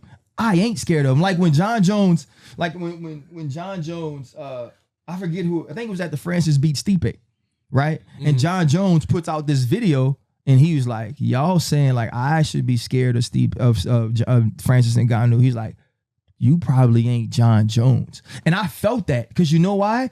I saw Francis Ngannou in Vegas in the lobby, and I'm scared. Yeah. You know what I'm saying? Like, yeah, John, you right, John. I ain't you. I'm scared. You cannot be scared. But when Myles Garrett with hands walks through the lobby, it makes me nervous. Myles Garrett with hands. You know, and so that's what I was feeling. And then like finally like on TV, bro, because I had been fighting it all morning. It boiled over and I said it that way. And I actually like for the first time in a long time, I felt bad because I really respect Derrick Henry in the sense that when you look at somebody like that big, that fast, that much vision, that type of lateral movement, like he really is a very good back. Like this guy has a chance to be a Hall of Famer. If this continues 2 or 3 more years, whatever happens after that can happen. He's probably gonna be a Hall of Famer, and I get that. But in that moment, bro, I was like, nah, like I ain't never seen him against somebody who could look him. Nobody looks him dang near eye to eye. Could look him almost eye to eye. Look him up in the eye. Who can look him up in the eye? Who can be on the same rack in the weight room? Not necessarily with the same weight, but on the same rack. So the coaches ain't got to take a lot of weight off. I ain't never seen him move those people when they were standing right in front of each other. And to be honest, at this point in my life, which is a year later, I still haven't. And that doesn't mean that he can't. It just means that he hasn't. And like that was the point. The point I made is 1, not only right, 2, it's true. It doesn't mean, and it doesn't mean. But it doesn't. He's still playing. Like it can happen this year, and then it's no longer true. Correct. But it was true at the time. And you know what happens when he does it? I go on TV. And I say, you know what, Derrick? You did something I said you couldn't do. Same way that people had to sit around and say, you know what, Giannis? You were 17 for 19 in a closeout game in the finals. The stuff I said then that was true, I can no longer say. And so then, if anything happens after that, I can't say Derrick Henry ain't never made his own hole. Right? Derrick Henry ain't never stumped on somebody's chest without a stiff arm. I can't say that. But guess what? Right now, tier 1s, right now, I love how he's just got the tier 1s. Yeah, right now, Tennessee Titans fans, I can still say it. And guess what? He could still be a good back, right? Like, and what sucks too, and I know you feel this way when you were a player, is the fact that the worst case that comes from you is you're like, I can go on TV and be like, look, Derrick, he did this. It is now no longer true. He has ran over somebody. Like you can say all this stuff, and that is your like punishment, right? Like you don't have to answer that. That's your way of getting around it. Like that's what sucks as like a player. And I wanted to ask you about that too, is like going fully to that other side to where you have to be so objective to where you know that you're going to get like, you know, the boys in the locker room, you're not that far removed. Even probably when you had to talk about your Steelers at times when they weren't playing that well, like some of the boys are like, yo, why is RC saying talking like that when there's zero context to the whole thing. Obviously, you got to do it within like 30 seconds. But now your punishment for that is like when he does do it, and I will be the first one to go on TV. But that's your cycle. That gets to be your cycle now. Like no, that's you as a player when you made that play. Like if somebody's sitting there, or we get to that story too. Like when that inch away from making that play on that ball in Super Bowl 45 with Aaron Rodgers, and somebody Ryan Clark is out there. I haven't seen him make that play. Blah blah blah. It's freaking turd, bro. Right, and then so good though. That young RC sitting there as an athlete. You know, you're thinking that RC on TV is kind of living a little rent free in your head, but you're like, I'm going to prove that wrong. When you prove it wrong, that person just gets to go on TV. Okay, he made the play. Yeah, I mean, that's the beauty of it. But you know what, too, though, Will, man, I will say this. Like the one thing I'll never do is speak to the character or football integrity of a person. You know what I'm saying? Like, I don't think Derrick Henry's scared. I just think that's the way he runs. You know, I think that's who he is. You know, like I was never going to go into the meeting with Coach LeBeau and be like, hey, man, when they in 3-by-1 and Randy Moss is on the backside, I want you to put me man to man. Right? Because you know why? I can't cover him. Like, that's not my game. And so I think, you know, I think that that's the one other thing too, is like I can be as complimentary of a guy as I want all the time.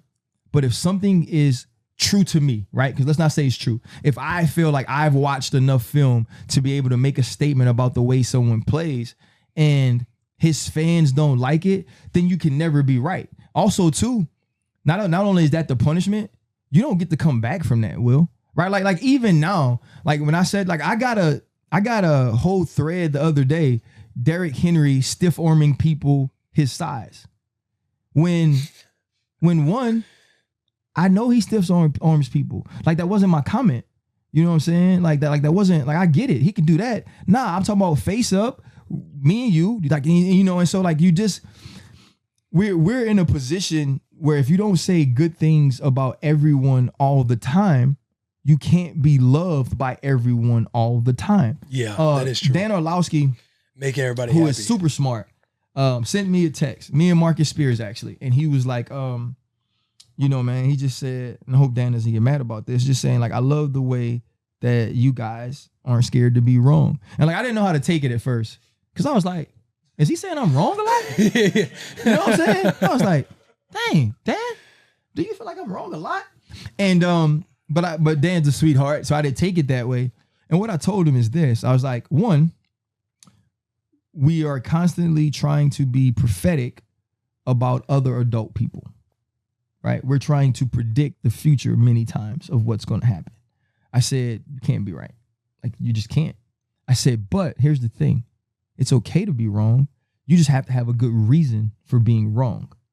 And I think that's what's motivated the way I do TV. Like if I could go to if I could say, well, this is the thing, and here's the play of why I say why, right? Here's the play of why I think this thing. You cannot agree with me, but I can say, here's the evidence that it happens, right? And so that's always been my thing. Now, say Derrick Henry comes out week 1. He's faced up with somebody in the hole and runs over him, which he very well could, because he's a ginormous man, right? Then I could be like, man, shoot, of all the film I've ever watched, like that's the first time I've seen Derrick Henry do that. Now, if he's added that to his game, how do you stop this guy? Right? And now it's a nice way. It's a nice way out of it. Yeah, it's not. But it's not. That's the thing, though. Like that's the thing, though, Will. Bro, like I don't need a way out of it. You know what I'm saying? That was your way out. Because no, it's not even that. The thing is, that was your way out. I don't need a way. Because when he does it, but you're gonna be like, hey, I'm taking this one. But the thing is this though, Tennessee fans, right? Tier 1 fans, right? Yeah, are going to run to my Twitter to tell me about it. Let me say it again. I'm in his mentions. Like say it again. Let me say it again. They're going to run to my Twitter to say it. You know what else happens though? Every time he plays somewhere else, Deshaun Elliott, which really wasn't a face-up hit, right? Derrick makes a move, Deshaun sticks him. Guess what everybody did? Ran to my Twitter, right? Spillane sticks him. What does everybody do? Run to my Twitter. So forever, right? Whether Derrick Henry wins a play or loses a play, everybody comes to me because they're trying to say, and so Ryan's an investor. So here's the hard part, right? So here's the hard part. I never wanted to walk that statement back, but I also didn't want it to be that I was wishing and hoping for Derrick Henry to fail. You know what I'm saying? Right. And so now you're like, you're playing Twitter double dutch when people send you things, right? Because on the one end, you're getting things when he loses, and you kind of want to be like, yeah, that's, people be like, just like Ryan Clark said, such and such. Like, you kind of want to be like, yeah, that's what I said, right? Right. Or you get him stiff arming like the big lineman last year, and people like, you say he doesn't stiff arm people his size, and then they want to be like, nah, that wasn't what I was talking about. And so now you got to play this game the whole time of people thinking you hate Derrick Henry when you really don't. Like, he's like every other running back in the league. Like, you hope he does well. It doesn't really put money in your pocket if he does or not. But because you say this now, this is now always attached to you. But that's part of the gig. You know what I'm saying? And so with that being part of the gig, the thing you got to do is you got to figure out who you doing this for. The Tennessee Titans fans are never going to love me holistically, right? They're never going to love me unconditionally. Even before I said that about Derrick Henry, because they'll have a new respect now because you're on Bussin' with the Boys. Right. But that's because you love me. That's because you my family. Like, you my nephew. This is, they didn't want you to have me on here. You just did. Right. and so like, I gotta accept that. Like, you talk about locker room. When I would do my top 5 every week, right? ESPN just likes me to do it because I do it in like a different way. Like, I barely talk about the team. I'm just being funny and saying things and having a great time. Just having a great time, right? I didn't put the Steelers were undefeated, and they weren't my number 1 team. Okay, the Kansas City Chiefs were, and guess what? I was right at the point because they were better. And so Eric Ebron, and I forget this tackle's name. He was injured at the time. Ebron's active on social too. Right, very active, right? He's got a podcast. Yeah, I didn't know. And so, he said something about like me not putting him number 1 or whatever. And I was just like, well, man, there's reason behind it. Like, I feel this and this. I have you guys at number 2, whatever. I think Kansas City may have lost or something. No, Kansas City already lost. And I still had number 1. And and so like I was being nice about it. I was like, he probably feels some type of way. I played for Steelers. I was being nice about it. So he tweets me something again, right? So I tweet him back. And I was like, he's kind of joking. At least I didn't really take it at first, but it felt like he was. So I kind of joke back and say, yeah, man, you're right, but this is how I felt. So I said it. Woo-woo. So he has another one. Now, you come at me this many times. Now I think we have a personal problem, right? I am 41, right? You got ED. I got ED from apparently. I'm going to go, what is it, Roman.com? Yeah, I'm going to go to yeah. Roman.com. And so like eventually, like it got to the point and I was like, I don't play like that, dog. You know what I'm saying? I was like I don't know what they tell you about me around there. I was like, but like that whole like checking me and stuff, that gets like 1 or 2 tweets where I'm cool with it. And then eventually we have a personal problem. And the only way I know how to handle personal problems is like face to face. I was like the same things I say. First. Yeah, I was like, yeah, pretty much. Yeah. I was like the same things I say on TV. I was like, I'll come to your locker room and say, you know what I mean? And Banner was his name. And like he started saying some stuff. And at the time, like he was hurt. You know what I mean? And it took, and I can admit, like I'm not the best person at all times. It took a lot for me to not talk about what his career was before that. And then him now being hurt. But it was basically like, hey man, mind your business. Cause then he jumped in with some stuff. You know what I'm saying? Yeah. And so like eventually like Eric was really cool. Like he called me or he texted me, and it was like he found my number. He like asked like people and he texted me and he was very respectful. And he was like, man, I'm a clown, this and that. And I was very honest. I was like, I am to an extent.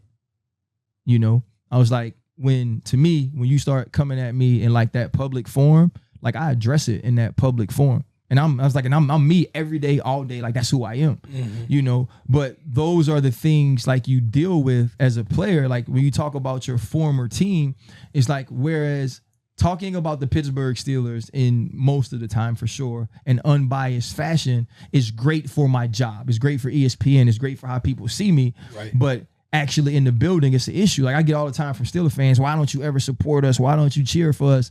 Well, because I don't play there no more. Like they ain't writing the checks. You know what I'm saying? Like I'm loyal to the people that write the checks. Right? I was a Steeler when I was a Steeler. I was a Washington team player when I was a Washington. I was a Giant when I was a Giant. You know, and this weekend, you know, I didn't cry at Troy's. I cried on the podcast, but I didn't cry at Troy's. It's so good if you cry. I would have if he would have cried, but he didn't. He was strong, and I stayed strong. And somebody asked me, you know, there was like, how can you not cry when he's talking about the Steeler way? And I had to be very honest. I said, well, my way had to be my way. I said, I was just blessed that my way fit with the Steelers for so long. You know what I'm saying? Like I wasn't drafted. You know, I was told by Tom Coughlin after year 2, he didn't think I could play in that league, that arena, that they had arena football, that they had football in Canada, that special teams was what I had to work on. And then in week 2, I'm the same year, I'm facing up Tiki Barber in the second half of a game. You know what I mean? Mm-hmm. And so to me, it's like, though I'm loyal to people, not places. You know what I'm saying? Do I love Pittsburgh? Like, was it great to be a Steeler? Did I retire a Steeler? Were the best 8 years of my football career being a Steeler? Were the lifelong relationships I have being a Steeler? Absolutely.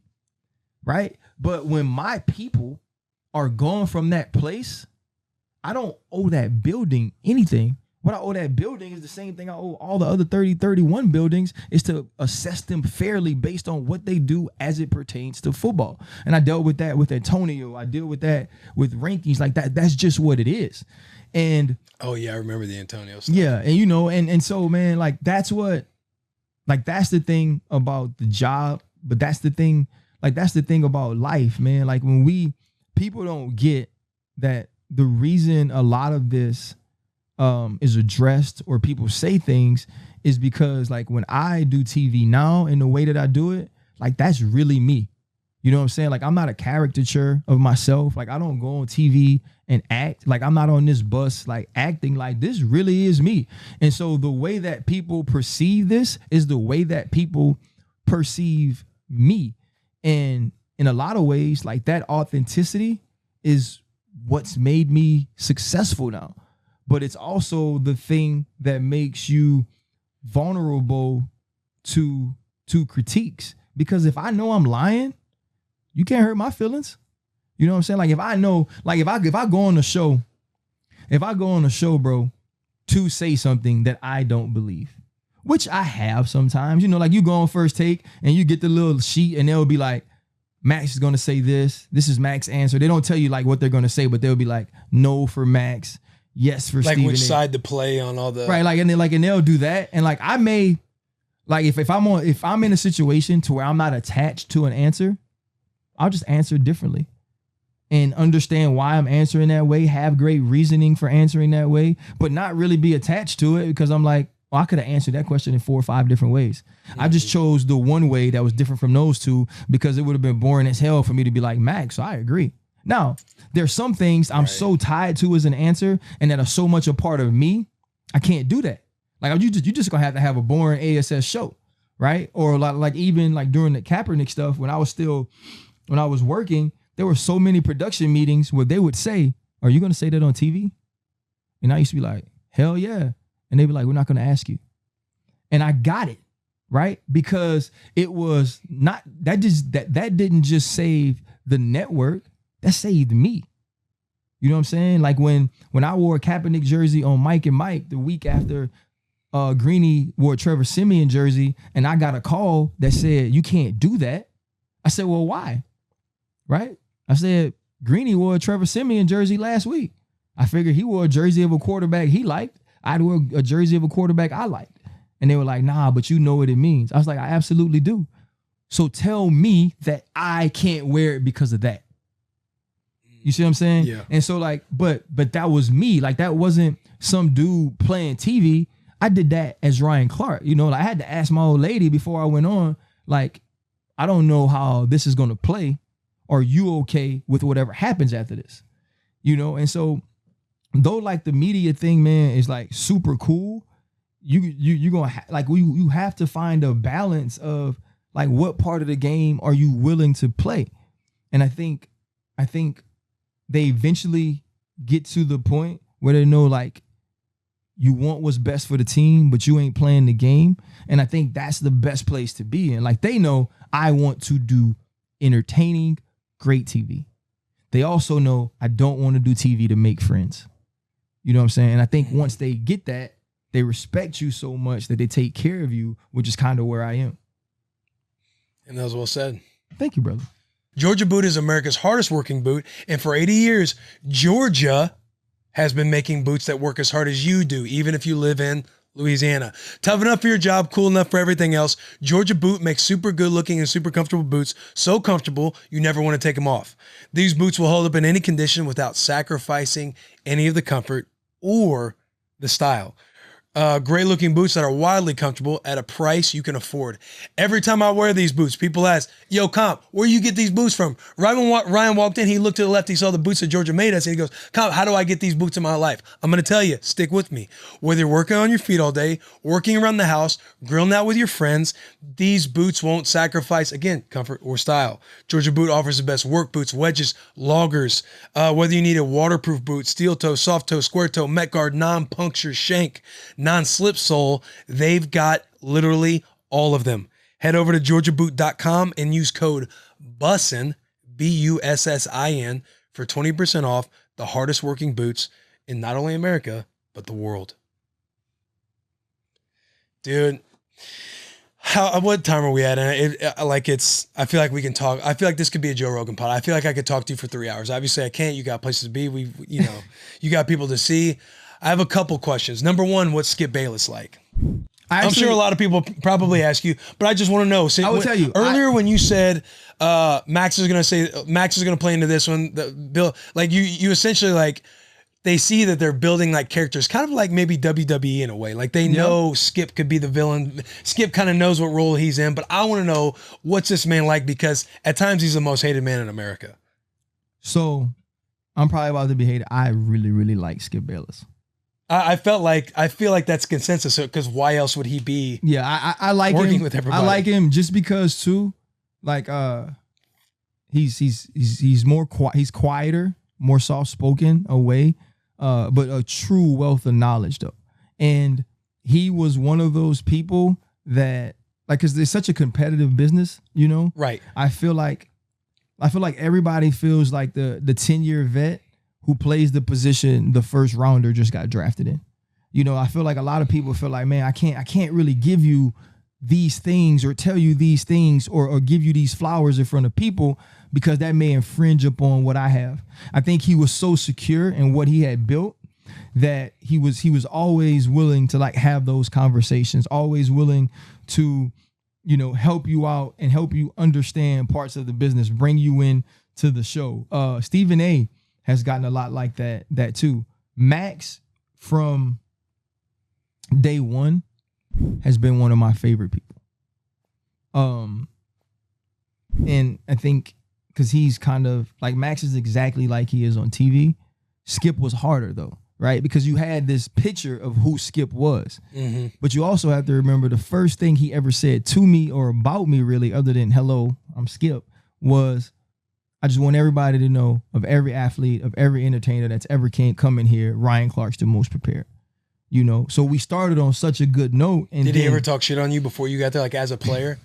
You know, he's like a big Cowboys guy. Like he's known as like a huge hater on. Well, you know, we had the whole thing with Stephen A. The athletes. Remember they had the athletes versus commentator thing when Richard Sherman told Skip he was better at life than he was. Yeah. And so like during that time, I went on one day and Stephen A. wasn't on. And like the whole thing came up and like Stephen A. was talking about like how athletes want his job and they don't have degrees and carrying on or whatever. And you know, I'm a manship mass communications graduate, Louisiana State University. Okay. You know, and so like it was my major, you know, and so I was on the show and I was like, well, I can do your job and I do have a degree and my hairline ain't pushed back, you know? And so, and it's still not. And so when I said that, you know, Stephen A. wasn't there that day. And Skip was kind of like quiet. Like he let me say it, ain't say nothing. And so, bro, like the next day, like Skip was egging Stephen A on, and Stephen A went hard. You know, like I'll come to the locker room and I'll say it, woo, woo, woo. And the Steelers, huge vocabulary too. Stephen A, he just starts throwing words you've never even heard of. Right. So now I'm confused. Yeah, too. yeah. And so he says all this. And like at the time, no, we were like 12-4, like 3 out of the last 4 years. So I'm like, that's stupid. Like what you're saying about my team not being good, like that's dumb. Yeah. And so he's going through all this stuff, which is fine, right? Because he had to shoot back. I wasn't there. I felt some kind of way though, because I was like, Skip, you could have said something yesterday or whatever day I was on. All of a sudden, Stephen A's back and mum's the word and all that stuff. Yeah. And at the end, bro, Stephen A goes, and as for anything else, Ryan Clark knows what he can kiss. And like all the rest of it, I was like laughing because it was like all football. Yeah. You know? And then when he said that, I was like, oh, Stephen A. Smith wants to fight me. Like that was like immediately my thought, you know? And so Galen Gordon, I think Galen's working with like ABC's like super big time now. At the time, he was producing the show and him and Stephen A. are like jam tight. But I've talked to Galen because I've been on the show or whatever, and I called him and he was having like an event in New Orleans. And at the time I lived in Baton Rouge in the off season. And I was like, bro, you're gonna have to cancel your event. And he's like, well, I was like, I'm gonna whip him straight up. I was like, all the other stuff was cool. I was like, but man, you gonna tell me kiss his ASS? I was like, on national TV? I was like, it means he wants to fight me, you know? And I got called, I was like, hey man, we gotta pick one. You either gotta uninvite me or you gotta cancel it. Cause either way, like, I'm fighting. And it was my first conversation with Stephen A. He called me that day. And first thing, and I'll respect him forever for this. I wish he did it on TV because, you know, you kind of shine on me on TV. You can do it on TV, but it was cool. And I'm sure he will one day and talk about how well he knows you. That's what he does. And he was like, and he was like, first I want to apologize. You know, he's like, he's like, what I said was wrong. He's like, not the stuff I said before that. He's like, but I get why you are upset about that. And I was actually in Southside, Pittsburgh. I was going to eat. I was going to a place called Nakama. It's a hibachi spot. And I stood outside of the spot for like an hour and we just talked. Yeah. And he's become one of my greatest mentors like there. But even with that, like he don't play with me. You know what I'm saying? It's like sometimes like you gotta let people know that you're a little thrown off if you are a little thrown off. Because it helps them, it helps you help them not do anything that's gonna get them in a fight with you. And I don't know if you follow that, but it's like, I'm trying to. Well, what it means is it's like this, right?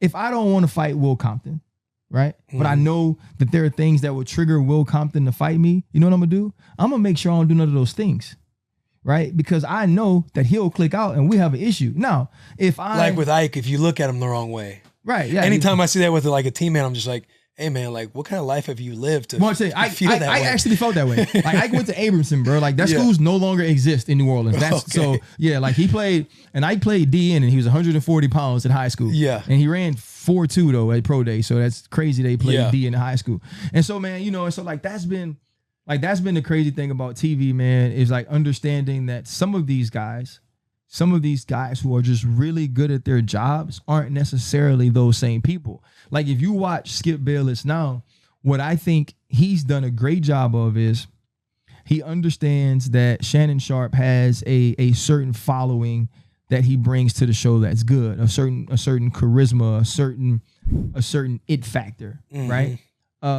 Shannon Sharpe is a dunker, right? So Shannon Sharpe needs Chris Paul. Right, like DeAndre Jordan, he didn't need Blake Griffin, but he needed Chris Paul. And so what I think Skip has done an amazing job of is, whether Shannon believes it or not, Shannon loves LeBron. Right, Skip's always felt a certain way about LeBron. Oh yeah, but if you watch Skip now, every other person in the world at some point is the best player in the world, never LeBron. Yeah. Right? Yeah. But what does it do for Shannon? It allows Shannon to wear goat heads and jerseys and show that he's still swole even in his 50s, right?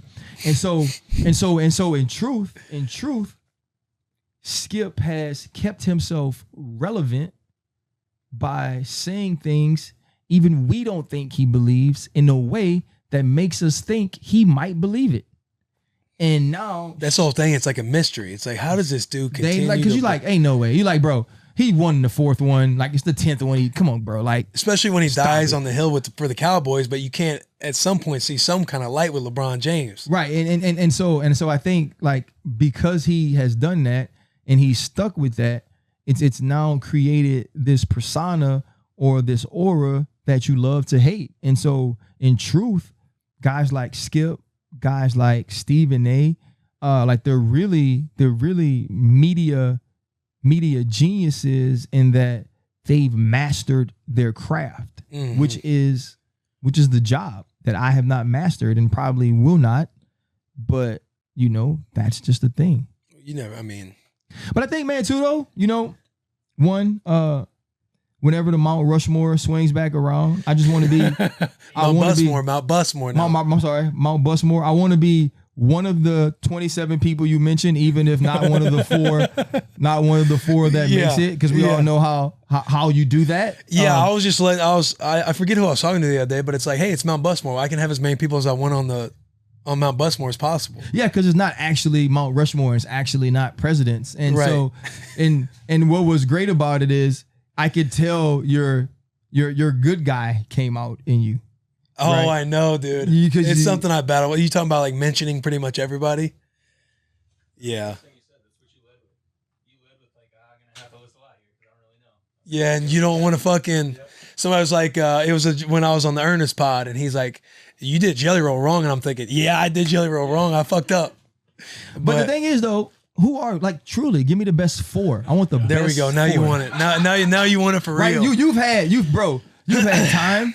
Like you've had time, and I'm sitting right here though, so we're gonna see if like the good. Or do you have to rewatch it to know? I think if I can make it. I think what's tough is not think. So now you want me to include if you would be on it. Hey, he's on mine. Well, I made one. If I make one, so the next time one, and this to be open about it. It's tough because there's different criteria that run in my brain. It's like with you, like when you were wanting to be super smart and wanting to come off as smart, and I forget who said, "Hey, yo, I want people to see your personality." Right. Like there's always a line I'm not necessarily battling with, but I'm thinking about because I'm like, okay, do I want to be the funny guy right now, or do I want to be the serious, be a fucking wolf guy? Okay. And so when I'm thinking of humor, there's a different criteria that goes into like the humor podcast. Sense. Because Taylor's an entertainer. Like I love doing pods where it's me and him, and we're laughing our heads off. And it's like, is that the Mount Busmore that I'm trying to create? Or am I trying to create like, yo, what have I gotten out of, or how have I been impacted by sitting here and having a conversation? Okay. You're definitely in the conversation. Look at me already creating that insurance policy. Hey, but for real, like the way Blosh just said, always on mine, like you sit here and you have these conversations. I know as I'm listening to you, the less I've spoken on a podcast, the more I'm like, I really fuck with the podcast because I'm learning and I'm like diving in. Like when you brought up being cut in year 2, I don't know that about you because I'm so fascinated with people's stories. So it's like this dilemma I got to live in because I'm like, I love stories. I love when I get stuff like Darren Waller being on the podcast. Amazing. He's somebody who's 100% on there. Like David Questenberry, he's somebody as far as numbers and all that hasn't been in like that. Doesn't make the top 10, but is somebody who battled through cancer, was on the Texans, rang the bell. Now he's playing on the Titans. Like he's overcame such a thing to where I'm sitting there and I'm like, shit, I did not even know that about this dude. Like I just knew he caught a touchdown pass the year before coming off practice squad and then spiked the football. Like, and then there's stuff I'm learning about with you. It's like, it just makes it so damn hard. And then like no matter what, Darren Waller, Dale Earnhardt Jr. being on the bus, they're no brainers for me because I had somebody like Dale. When you pick a guy, right? Or there we go. Calm me down. No. Cause like I really I'm interested in this because I think you guys have more of a vision for a podcast. Like on Face First, I'm all 6 of these people.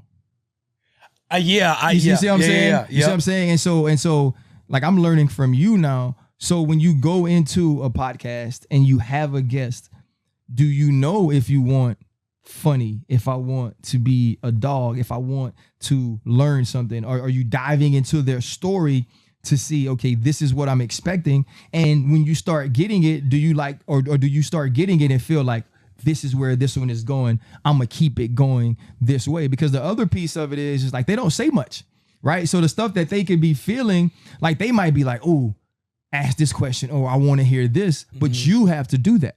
So do you have a mindset of this is what I want this podcast to be, Or do you just get a guy, start filling them out, and then let them kind of roll with it and you figure out how to work it? I think it depends. It's a mix because like, so with you, I know the relationship me and you have. I know how you referred to him as tier ones the entire episode.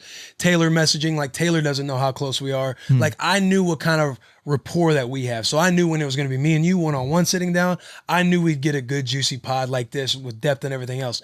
If Taylor's sitting on the bus, I'm sure we get into a lot of that stuff, but I'm sure a lot of time gets taken up talking about the Derrick Henry thing and you're having more fun. So sometimes it depends if Taylor's next to me, but credit to Taylor too. Like there's times where I get surprised because I might think I want to go a little bit more in depth with this person than have so much more light and have fun. Like Taylor and I were shut up the whole time. And sometimes we might both sit here and think, how do we want? Because Taylor, again, is a lot more of an entertainment factor. Like, and sometimes we might have a guest and Alex does all the background search, or the guys might come in like JP wanted me to ask you about DC because he's a big fighter nerd. Right. I'm not taking that as a shot. Like that's, you are though. I get it. Yeah. But like sometimes Alex will have everything written up. I'll be like, hey, did you dive in on this story? Cause I ain't get much time to like backlog. Okay. But before this, like I know you have so much of a story that I'm in the sauna trying to grab all my notes. He already had an entire thing on you. Okay. But I might come in and having like just being like, okay, well, Will wants this. So even though I worked extremely hard on trying to find stuff on Ryan Clark, I know Will has all this stuff that he wants to look. He has other topics. Okay. But he had a long list. He had everything mapped out for you. But so sometimes it just depends. Like I would say, who's somebody that's came on that I probably sat with one-on-one that I didn't know much about? Nate Bargatze, a comedian. And so when it's just me and him one-on-one and Taylor wasn't going to make that one, I'm like, shit, like I'm going to have to kind of wing this one on my own a little bit. Fortunately, like Alex always has criteria to go by where I can dive in.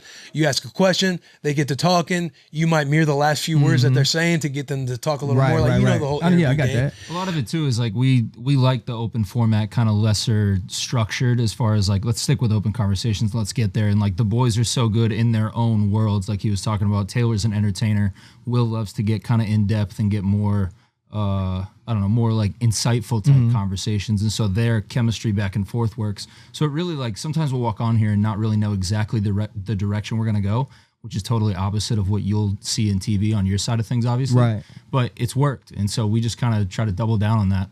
I think that's the beauty of the and they only don't form. they only won't talk if we have like a conversation like this. Usually like I'll tell them like if I'm doing a pod of my own or we have somebody on here and I'm like, hey, well, like I want you guys to be a soundboard, just because like I can't sit here and just look at a camera and be like these dudes who just do solo pods and just look at the camera, go topic to topic, hope people are maybe laughing, entertaining them like a Taylor can. But yeah, like that's the thing about doing face first when I do it in the studio. It's you truly don't know how things are received. Like what's good is there's two people. You have no clue. Yeah, there's two people that work there. So like sometimes you hear in the background, ha! You know what I mean? Yeah, and stuff like that. You be like, okay, at least that was decent. But that's no, for real. Affirmation. Right. Yeah. You like, yeah, that was funny. Yeah. But that's the strange part about entertaining and doing things by yourself, but it's also kind of the rewarding part is the learning, and you also have to be willing to fail. I think when I look at football, there was no decision making for me in whether or not I was going to try to do something in football. Right. Honestly, it's like the only one thing you can try to do is make a team and play. Right. But there was never a question of like, I'm going to give my all to this because that was so much about me. I've loved it since I was 4 years old. Like since I knew it was a sport, I loved it. And so I was going to play it as long as I felt like I could. And then when I couldn't, I was able to leave it alone because I was like, man, I'm an undrafted dude. I got 13 years, man. I've been to 2 Super Bowls. I was like, I played way longer than I was supposed to. I got every ounce out of this body I could. I got no more. I'm okay. And there's never a day where I watch it and I'm like, man, I miss it, because I don't. I do miss this, right? And I get it sometimes through this, or I got it talking to Troy and talking to Ike and, with James now. Like I get it when I train the boys and we're on FaceTimes and text messages talking about the game and what they need to do. And some of the stories that have y'all just laughing. Yeah, and you know what I'm saying? Like I still get that. but I don't play football, and that's fine. The media side has been different to me because like I actually got to try, you know, and everything for me with media is extrinsic, not intrinsic, in the sense that most things aren't driven by me. They're driven by what you get from doing things, you know, which is like, that's frightening to me. You see what I'm saying? Because, you know, you go out and you do face first, and for me, like, I don't look at the numbers. Like, I don't care who's watching or who's listening, but you have other people who are involved in your life who are like, you know, like even my wife, like, did you check to see who's watching? And I'm like, no, I don't want to. But to her, she can't fathom doing something, not caring how it's doing, not caring how it's being viewed, not caring if you can make money. But to me, it's like, it just feels good, right? Football always felt good to me, whether like I got cut or not. Or whether I played really well or not, you know, like there were days I didn't play really well, but I walked out and I was like, on Monday, I woke up at 5, I did this, and it lasted all the way till 2 a.m, get treatment. And that's what I was supposed to do. On Tuesday, I did this. On Wednesday, I did this. And that was fulfilling to me because the schedule and the regiment and the requirements that I put on myself was so much higher than the expectations other people put on me. I had to meet those. I didn't have to meet other people's expectations or do things they liked. It was about me. Mm-hmm. Right. And so in this, it's like, if you come on here, bro, and you're putting your heart into bussing with the boys, yet it doesn't matter necessarily how you feel about it. It's like, does it grow? Right? Do the executives want another year of it? Do I get another contract? Do I get to do more? Right?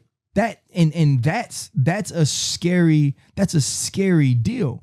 Whereas it's like, this is one of those jobs where whether you're right or wrong, whether you win or lose, is not based on you. That's the dope part of football, right? I work all week and I have a true understanding of how well as a group we did our job because I could look up and look at the score.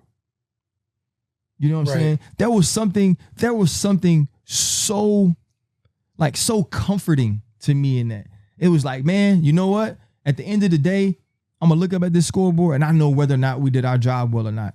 Or I could go in on Monday and we're going to watch this film and I'll know whether or not I did my job well or not. That's not how this junk works. And so when you talk about doing a pod by yourself or watching people who sit, like a dude who I truly admire is Colin Cowherd. Oh, yeah, exactly. That's like, a great example. Bro, dude just sits at a desk and bum, like freaking issue to issue, right? Different thoughts, and it's all his. And whether I disagree with him or agree with him or not, they're so well explained and so well thought out. And he does it for 2 or 3 hours on Monday. And guess what? He come back and do it again on Tuesday. And then it's Wednesday. Like, that junks to me is like, this dude is truly giving himself, and like, we're buying it. Like that's right. Like that's a special deal. And so I think, man, with this is truly like doing a podcast, doing the stuff with DC.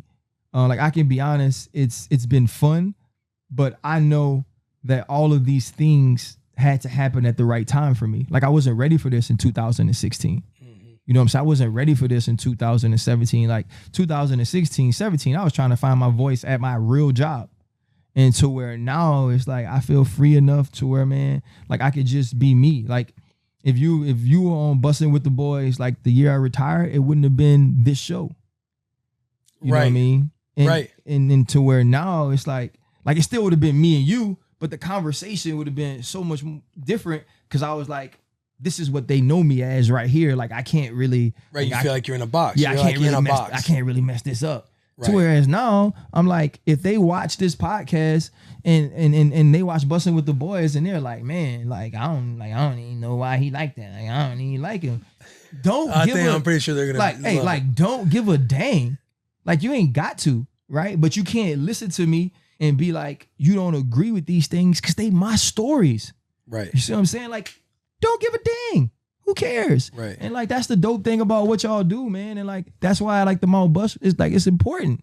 You know, like, it's important that you make freaking decisions, Will. You know what I'm saying, nephew? Like we can't trying to get me back in the Mount Bussin. You know what I'm saying? Like we can't just live in a world to where you float around giving excuses, you know? And you know, I got DM'd on Twitter from this guy who's like actually super cool, and I guess he reports or whatever. I asked a simple question on Twitter yesterday, which I thought was thought provoking and could have some conversations, and people got pissed off, right? Simple question. I think Tom Brady's had the greatest career of any quarterback that's ever lived, right? Therefore, in our game, the most important position, right? The position that people care about the most, you make the most money, you have to protect the most. If you've had the best career at that position, you are the GOAT, right? He's the greatest of all time. Yet, I don't know if Tom Brady has a characteristic, one individual characteristic that I believe he has more of than anybody, where if I was building a super quarterback, I'd pick that characteristic of Tom Brady. People felt like I was downing Tom Brady. When I wasn't, it was really a compliment, because how does a man accomplish all of this crap, yet you don't have the strongest arm, not necessarily the smartest, you can't improv and get out of the pocket? Like, I was thinking about all these things. Yeah, like, I saw that tweet. Yeah, like other people, and like this dude who like tweets me all the time, sends me all these things in the business, is like going on this rant. And I was like, bro, what the hell are you arguing? Like, it's actually not even an argumentative tweet. I'm asking for your trait that you would pick on Tom Brady. Like, right, you might pick Josh Allen's arms, you know, Patrick Mahomes' arm, Aaron Rodgers' accuracy, Drew, whatever, right? And, you know, maybe you pick Tom's brain, but I wouldn't, because I'd pick Peyton's. Right. You know what I'm saying? So, like, but people get mad about that, and then they look at you like, you're wrong, you criticizing the GOAT, you're nothing, you only won one Super Bowl, you only been to one pro, you know what I'm saying? You ain't been to none. I'm asking a question, stupid. And on the other side of that, you ain't Tom. He ain't your family. He ain't your friend. He don't even know who you are. What you mad for? You can't throw. You cannot throw, but you mad at me. And then I think about all this stuff, and I'm like, but that's the life. And it's actually the life that you want to get to, because you want people to be moved by what you do. That is our job.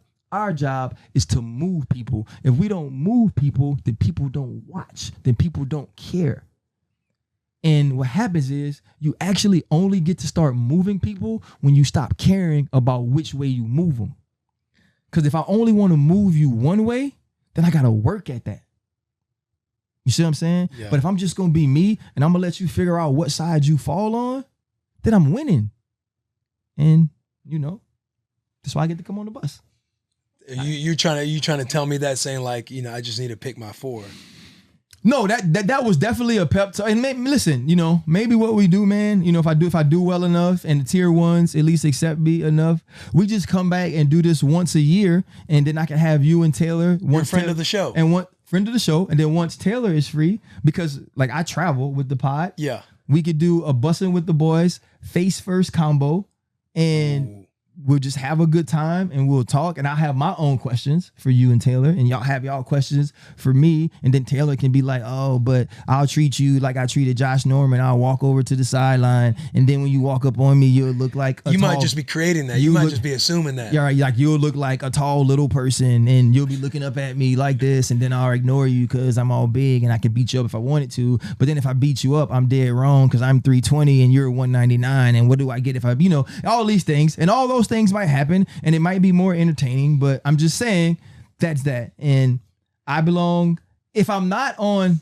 what is another mountain with people's faces? It's Mount Busmore, dude. It's a different mountain. It's a different mountain. You saw how many heads were on that mountain? That wasn't okay. By what? By not. How many seats are on this bus? Ah, there you go. That gives me a better number. Again, it all depends on the criteria. You would 100% get to 30 if you had 8 seats. Well, you should make a 56 man. Hell yeah, dude! I should make a roster. Yeah. It's 53. Yeah, you could tier it.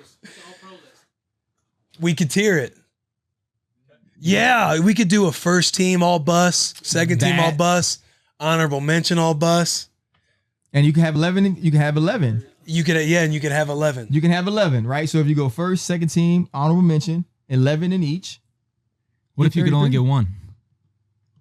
Just one. Yeah. One. I can only vote one podcast. Yeah. Darren Waller. To me, that's a no. To me, that for me, It's that's definitely my a no-brainer personal. for him. Yeah, that's my personal. Like hearing his story, hearing how open he was about it, him talking about mental health. Like, you know, I know the world's kind of shifting and doing a lot more mental health stuff and speaking on it and everything like that. But he was one of the first kind of people that I sat and listened to speak in that kind of avenue, doing it too on somebody who was passed out in a Sprouts parking lot and then going to rehab. And now he's, you know, made a big contract with the Raiders. So I feel like Darren Waller's been my favorite podcast. I got to. You got to roll? I got got nowhere to go. I literally flew in for this. Okay, good deal. I got to do his podcast last week. Darren's? He has a podcast called Comeback Stories with a guy named Donnie Starkins. And so Donnie is his yoga and meditation coach. And he's also Tyrann Matthews' yoga and meditation coach. Would love to have Tyrann on. And he actually called me on my way over here. And Tyrann? yes. Did you tell him I'm about to do Bussin with the Boys? I can tell. No, I didn't, but I can tell him. I tell him. Okay. He loves this type of stuff. And Donnie actually is my son's yoga and meditation coach because he's in Arizona. And my son's kind of like a big thinker. And I was like, bro, you need to relax. Like, stop thinking so much. Like, I ruined you as a child. The fact that I would sit in the stands and you tell your coach, hold on one second, I go talk to my dad. And you'd come over. Yeah, you ruined him. And we talk coverages. And so like you go on, man, and it's super cool. They kind of send you like they have a list of questions about, you know, your moments of pain and different things. And it was therapeutic for me.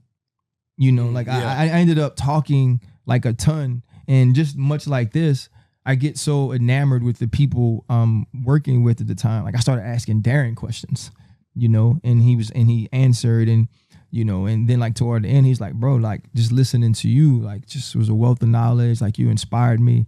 And I was like, nah, dog, like I ain't come through none of the things that you have. And to now be in this point, in this place in your life where you're using your story to share other stories that mirror yours, I was like, that's what it's truly about. And so I agree with you, man. He's a fascinating human, along with being super duper talented. And so if he's your number one, bro, like you got a good number one. Well, I appreciate that. Like his story, like when he was on the pod, I mean, and you know this too, like playing, you played at LSU, like he's telling stories about peeing, like getting pee from other dudes, getting somebody to pee in his cup, being drunk on the sideline. Like you know, when somebody says that, you know, that teammate or that athlete that you think about, like what you saw in college.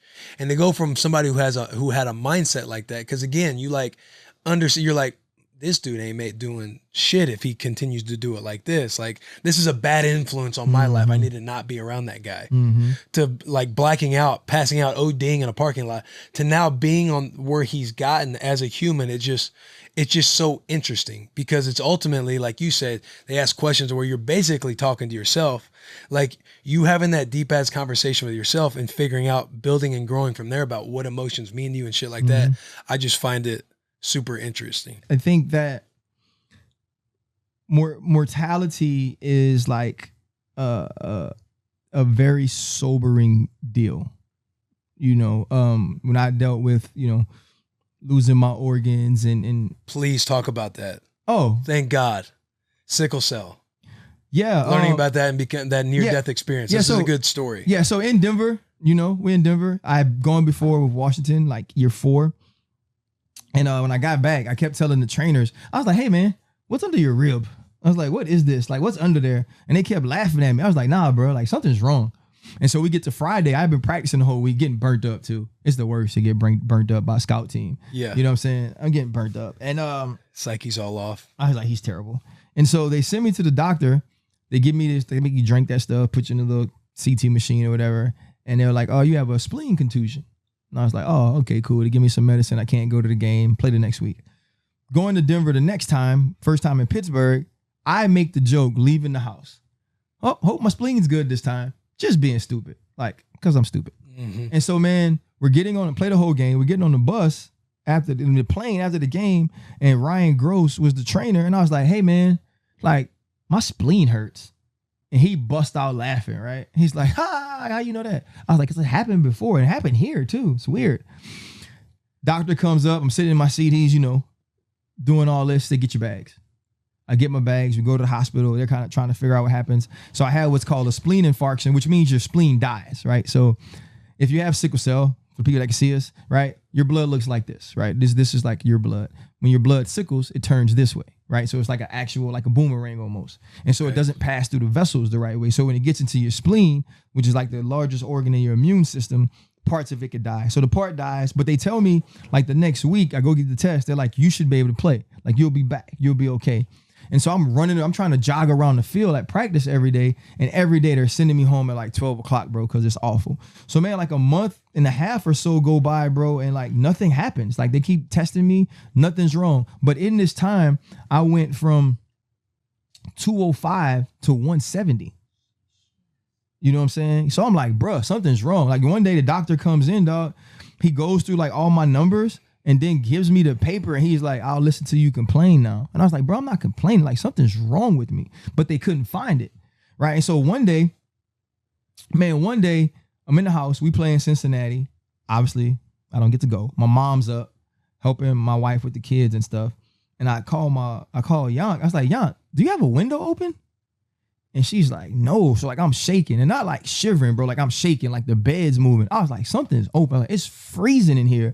So they get like all these covers, man. Like they wrap towel around my head and stuff. And so my wife goes to get the blow dryer, but she had blow dried her hair on cool. So when she put it under the cover, it was cold. And I was like, Jesus Christ. Like, you know what I mean? And so I was like, babe, that's not it. And so, man, so I'm shaking. My mom, like I told you, my mom prays a ton. So she's like rubbing holy all on my head and she's praying. So I just start praying, man. And I was like, take care of my kids. I was like, bless my son. Like I want him to be a great man. I want him to be a great husband. Allow him to take care of his sisters and his mom. And I was like, and allow my girls to understand how to be independent and to find a great man. I was like, allow my wife to find a man to take care of him, to take care of her. I was like, only one stipulation: he can't be more attractive than I am. And then I was like, I just remember it so vividly, man. And I was like, and God, anything I've ever done that wasn't the way you wanted me to do it, any way I've ever harmed you or I've let you down, just please forgive me. And so you're thinking this is it. I thought I was dying. And then I said, and I'm ready. And like I tell this story so often now because people ask about it. After I said I was ready, it was no more than 0.001 seconds. I stopped shaking. I wasn't cold no more. None of that. And like in that moment though, I was like, sheesh, like I worked all my life like that. That was year 7. Like I got my, a good deal with the Steelers and, we had a big house and cars and stuff. And I was like, I didn't really pray about none of that stuff. You know what I'm saying? Like I wasn't even really, I wasn't even thankful for any of it. You know what I'm saying? Like I prayed about the things that were important. And so about 2.5 weeks later, I called a doctor who I'd seen a ton of times. And he was in New York. And I was like, hey man, I need another test. And you could tell in his voice, bro, he was so tired of me. You know what I'm saying? He's like, all right, I set it up for you, Ryan. I'm like, you could just tell he was like, I've seen you all of these times, nothing's wrong with you. You know what I'm saying? So about an hour later, he calls and he's like, where are you? And I was like, we're in the car. He's like, don't pack a bag. Don't go to your house. Go to the hospital. They're waiting on you. And I was like, oh, this sucks. So they bring me to the hospital. And so the first night, this lady walks in the room. She's the infectious disease doctor, right? And I have like this like little bulb in me, right? She like opens it up, bro, and she's like smelling it. And like, she's like, oh yeah, that's infection. But they wanted to see what the infection was. Mm-hmm. You know what I mean? And so they couldn't figure it out, but they take the scan. And so my spleen was 4 times the size of a normal spleen because it was infected. And so that's why I couldn't eat because it had closed my stomach. Yeah. And that's why I was losing all that weight. So man, they're doing this thing. The doctor's like, if we cut you open and take this out, you'll never play football again. Because he was like, because you train and stuff, your core, whatever. So they vacuum it. So they take me down, they put me to sleep. They got like this little vacuum. They vacuum it, come into the room. Cool. They didn't get enough to do it laparoscopically. So I go back, right? I wake up in the middle of it this time though. And so I look at the doctor and I'm like, hey, he was like, can you take the pain? That's what he asked me. And I asked the question any football player would ask. Am I supposed to be able to? You know, and he's kind of like, oh, I guess, like, it's up to you. And that to me made it seem like, well, normal humans do this. Ain't no way no normal human gonna do what I can't. Mm-hmm. So I just sit there and it hurt so bad. So much so when they wheel me back in the room, immediately my wife goes, what happened? Because she could see it on my face. And I didn't tell her right then because, you know, she's like in mama bear mode.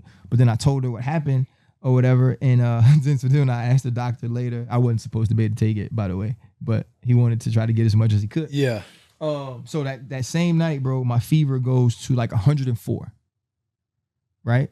The team doctor tells the nurse, oh, just give him some Tylenol. This happens all the time. Because it was happening all the time. Like every night I'd go to sleep.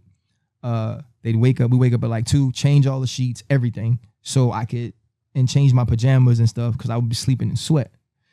So, man, we do that. And then like, so that we went in on a Friday. It's Monday and it's Tuesday morning now, bro. And I'm in the bathroom and I'm throwing up, you know, I can say on this show, diarrhea, everything's coming out of both ends, bro.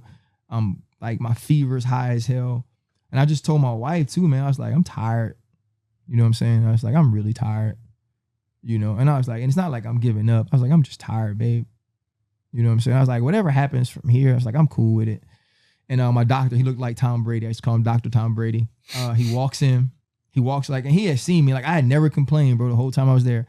And he walked into the bathroom, and he's like, I'm going to take you now. You know? And so he goes down. He takes me. I see the doctor that put me in the hospital the day after. He comes to visit me, and he tells me, he's like, had you not called me on Friday, you wouldn't have made it through the weekend. Fuck, man. And so it was just like, you know, it's one of those things that shape the way like you look at things, you know what I'm saying? And that's why like I'm never gonna die of stress. You know what I'm saying? Because it's just like when the normal everyday things happen, like those are normal everyday things. You know what I'm saying? Like when you're dealing with the stuff that like we all deal with, like just accept that as part of it. Right? Because there's so much else that could be going on or that you could be dealing with that's so much bigger than what every day is. Like, why are you going to allow that to change your mood? Why am I going to allow that to affect the way I treat the people around me? And like, I have to, and whenever something happens and I do let it get me a little frazzled, like I get pissed off with myself because I got to bring myself back to what it could be, you know? And I think in telling that story, like I love telling it in the sense of it helps me remember like, man, it could be worse, you know? And it's so crazy. Like all of my best friends, like only one friend came to see me and my cousin, right? Because I wouldn't tell anybody how sick I was, you know, because I was in that mode of like, don't be a burden to other people. Like, you know, and so I remember like when my best friend finally did see me, he saw it was like the next year. And at this point I had gained some weight too, bro. I was like 170, so I felt swole. You know what I mean? Yeah. He was like, man, your head big as shit. You know what I'm saying? He was like, walking around looking like a bobblehead. Yeah, he's like, bro, he's like, you didn't tell me you were that sick. And I was like, well, it was one of those things. The doctors never told me I was that sick though, too.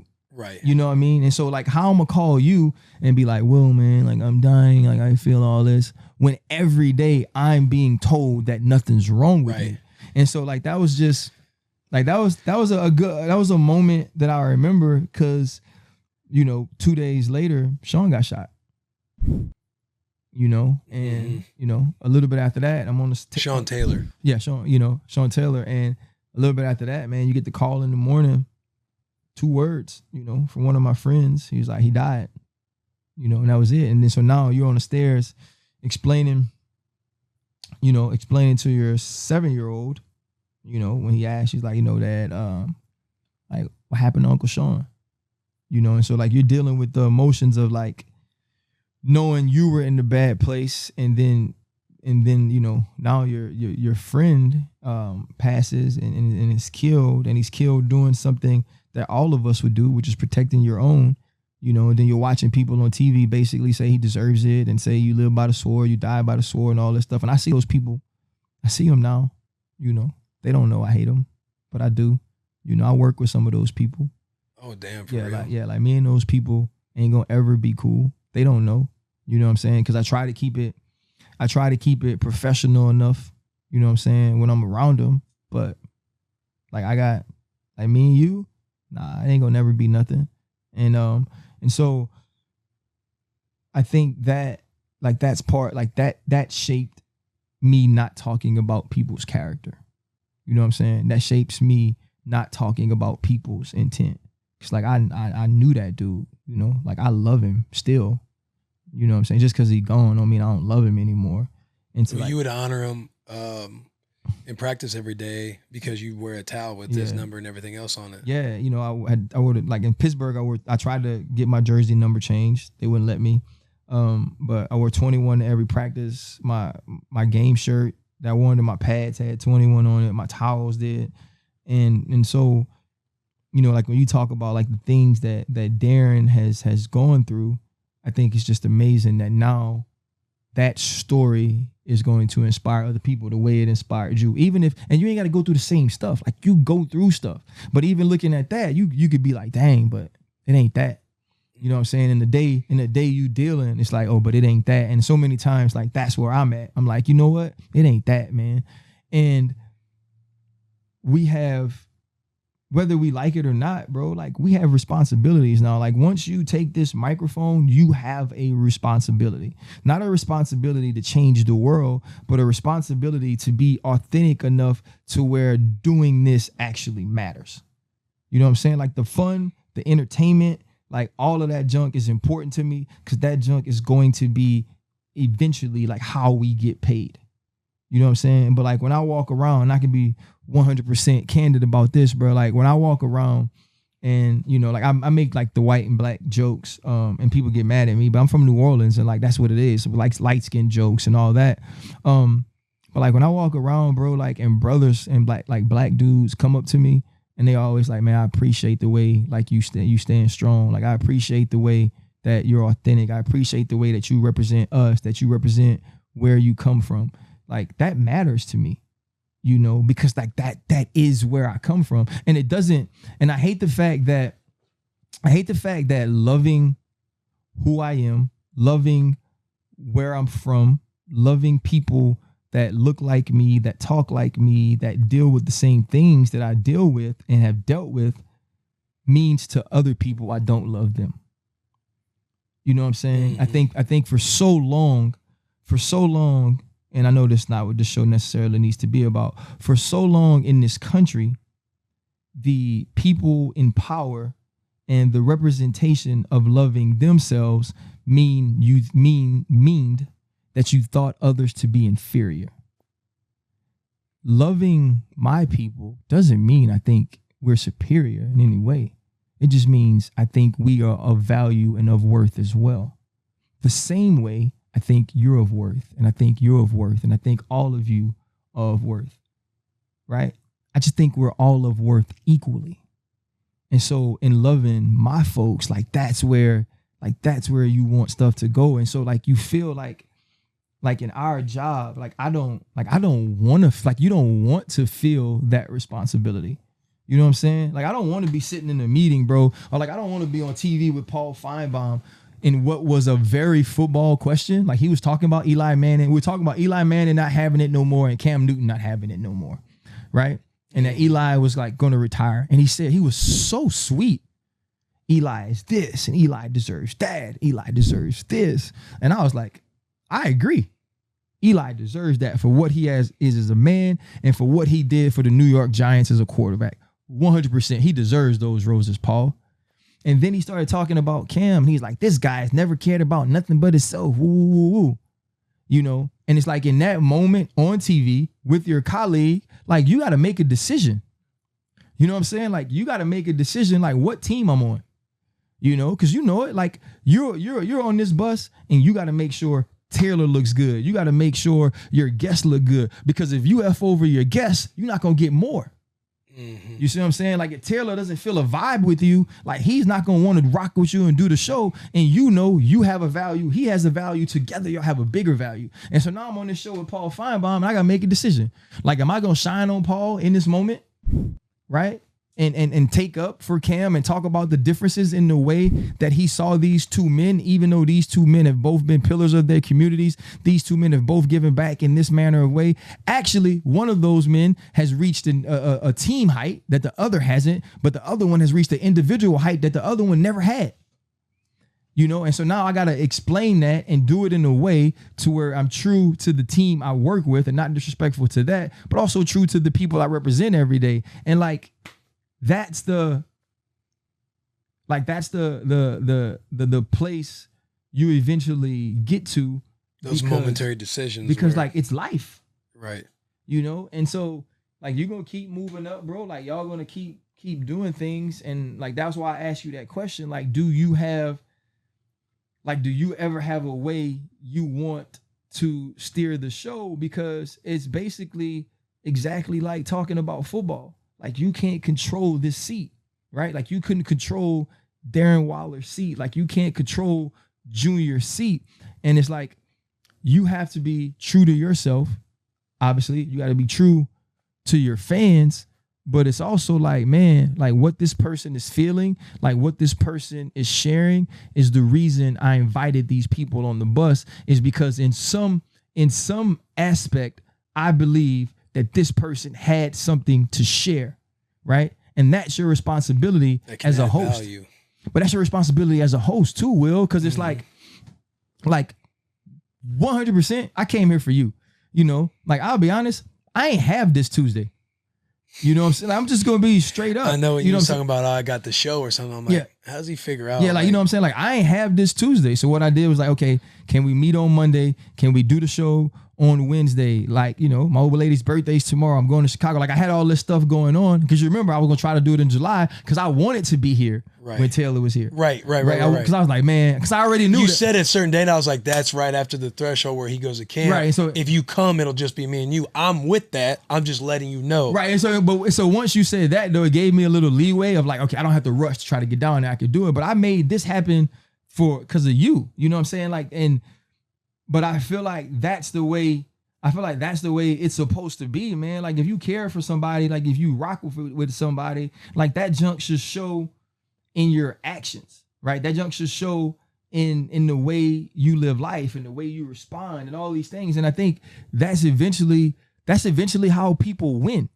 You know what I mean? Like people are gonna watch your show, man, and like other athletes and like other people, and they're gonna see, damn, when so-and-so went on this show, like I love what Will brought. So there's gonna be somebody who's dealt with things like Darren Waller, who are athletes, who gonna say, man, if Will Compton invites me, like Tyrann Matthew, he's been through this. Oh, I know Darren Waller. Me and Darren got the same guy. That's a show I can go on. That show's not gonna play me, right? Because so many times I've seen people go places and be like, I ain't never effing with that again. Absolutely. So. Yeah, no, I definitely wanted to be at a place to where it's one of those platforms that people use it just like this nature, whether you're having fun and you want to have entertaining, like, you know, be about the boys and all that stuff, or there's something of value and substance that's behind that person's story that we want to get to, that brings it out and kind of shines a light on it. Darren Waller being an example. I mean, hell, it's like, you know, if I post out that Ryan's coming on, obviously a lot of the tier ones that we refer to think of the one situation when I know myself, like he's going to come on the bus and we're going to have an incredible conversation, which we have. So, dude, I appreciate you flying in for this thing, man. No doubt, man. It means a lot. It does. When I first got to learn from Ryan, that was 2014. So I had just started to start games because somebody ahead of me got hurt. And so I think I might have only started like 5 games that year with you. You was balling though. I was playing well. You went crazy. It was wild. I was fired up. I was fired up. But I remember, like, I want to say maybe it was Laval. And now that I'm playing, you know, you're feeling a little bit more banged up. You're like trying to learn about recovery, like always trying to be a sponge around like the vets that have been there. And he's like, oh, Cuzzo, or he called me Cuzzo, you call me nephew. He's like, oh, Cuzzo, tomorrow I'll take you to Uncle RC's.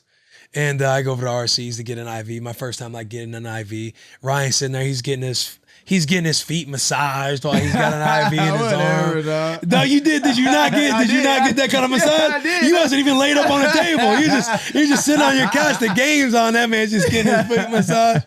But that's when I started to learn about like taking care of your body and everything else. But No, man, it was pivotal for me. So I appreciate you making the trip out here and coming on Bussin' with the Boys. Nah, man, this was good. This was kind of therapeutic, actually. Like, I'm gonna go home and be a better person now. I think the thing I loved about it was, one, we weren't in a time limit, which I think you probably should have kept me on a time limit because this junk is very long. People are gonna take 6 days of driving to work to actually finish this. And I'm sorry, people, for that. Next time, if I'm invited back, I'll be quicker. But I think the huge thing is people are layered, you know. Like Shrek said, you know, he's an onion. But then Donkey told Shrek, be a parfait, because who don't like a parfait, you know? And, great reference. Yeah, and I got kids, bro. And you allow those layers to unfold. And so I think people get a greater sense of who your guests are than they do, like me being on TV. Right, you have little segments. You have certain, you have so like 30 seconds to do things. So what y'all do, man, is really dope. Tell Taylor I'll be back for him. Yeah. You know, I'll make sure. You'll have to. Yeah, I'll make sure, though, I get at least 2 or 3 tweets out about him this year. So tell him be on his P's and Q's. Okay, all right, I will, man. But I'm sure we'll link up again, bro. But thank you. No problem. Subscribe to Bussin' with the Boys. Also, Face First Podcast. How many episodes? Or is that something you're going to be like reoccurring? Yeah. So we coming back. I got James Harrison this week. I have super agent Jalen Ramsey's agent, actually, David Mullighetto on early Oh, September. yeah. He's definitely fascinating because he's somebody who's like out there. Yeah, so I got him. Nate Burleson, actually, which was a cool moment for me, man. At Hall of Fame, I'm just speaking, saying hello, and he was like, "When you gonna have me on your podcast?" And I was like, he seems like such a good dude. "Oh, he's an awesome dude." Short story. I'm sorry, 'cause I know we ending. We were on NFL Network while still playing before I did my ESPN thing, and he was on with me, and I was like good for a football player. He was at that time good for somebody that had been doing it for 10 years. And I remember going home and being like, I'm never going to be on TV if they're going to compare me to that dude. He's freaking excellent. Yeah, there's another short story and then we'll go in the podcast. But I remember reading a story on him because he attained some award because he was a little before me getting into the league. But yeah, he's somebody who just seems like he's authentically like just kind of climbed the ladder through his authenticity. Yeah, bro, he's amazing, dog. Yeah, so. But Face First Podcast, Ryan Clark, subscribe, rate 5 stars, bang the comments all day long. Ryan, I appreciate you, brother. Bust more. Yeah, bust more. Hey, that was fire, man. Oh, appreciate it. I enjoyed it. Big shout out to you guys. If you enjoyed this episode and love and support Bussin' with the Boys, go to whatever podcast platform you're on and subscribe to us. Leave a review, rate 5 stars. If you're already subscribed, unsubscribe and resubscribe again. It helps the boys climb the charts. And again, we wouldn't be doing this and can't do this without you guys and all of your support. We also have a YouTube channel. If you'd like to watch our show or these episodes, they're on YouTube at Bussin' with the Boys. We're also on social media at Bussin' WTB. You can follow us everywhere. Go buy our merch. You guys know that whole deal. But thank you so much. We are forever grateful for you. The biggest of hugs and tiniest of kisses for the boys, always and forever.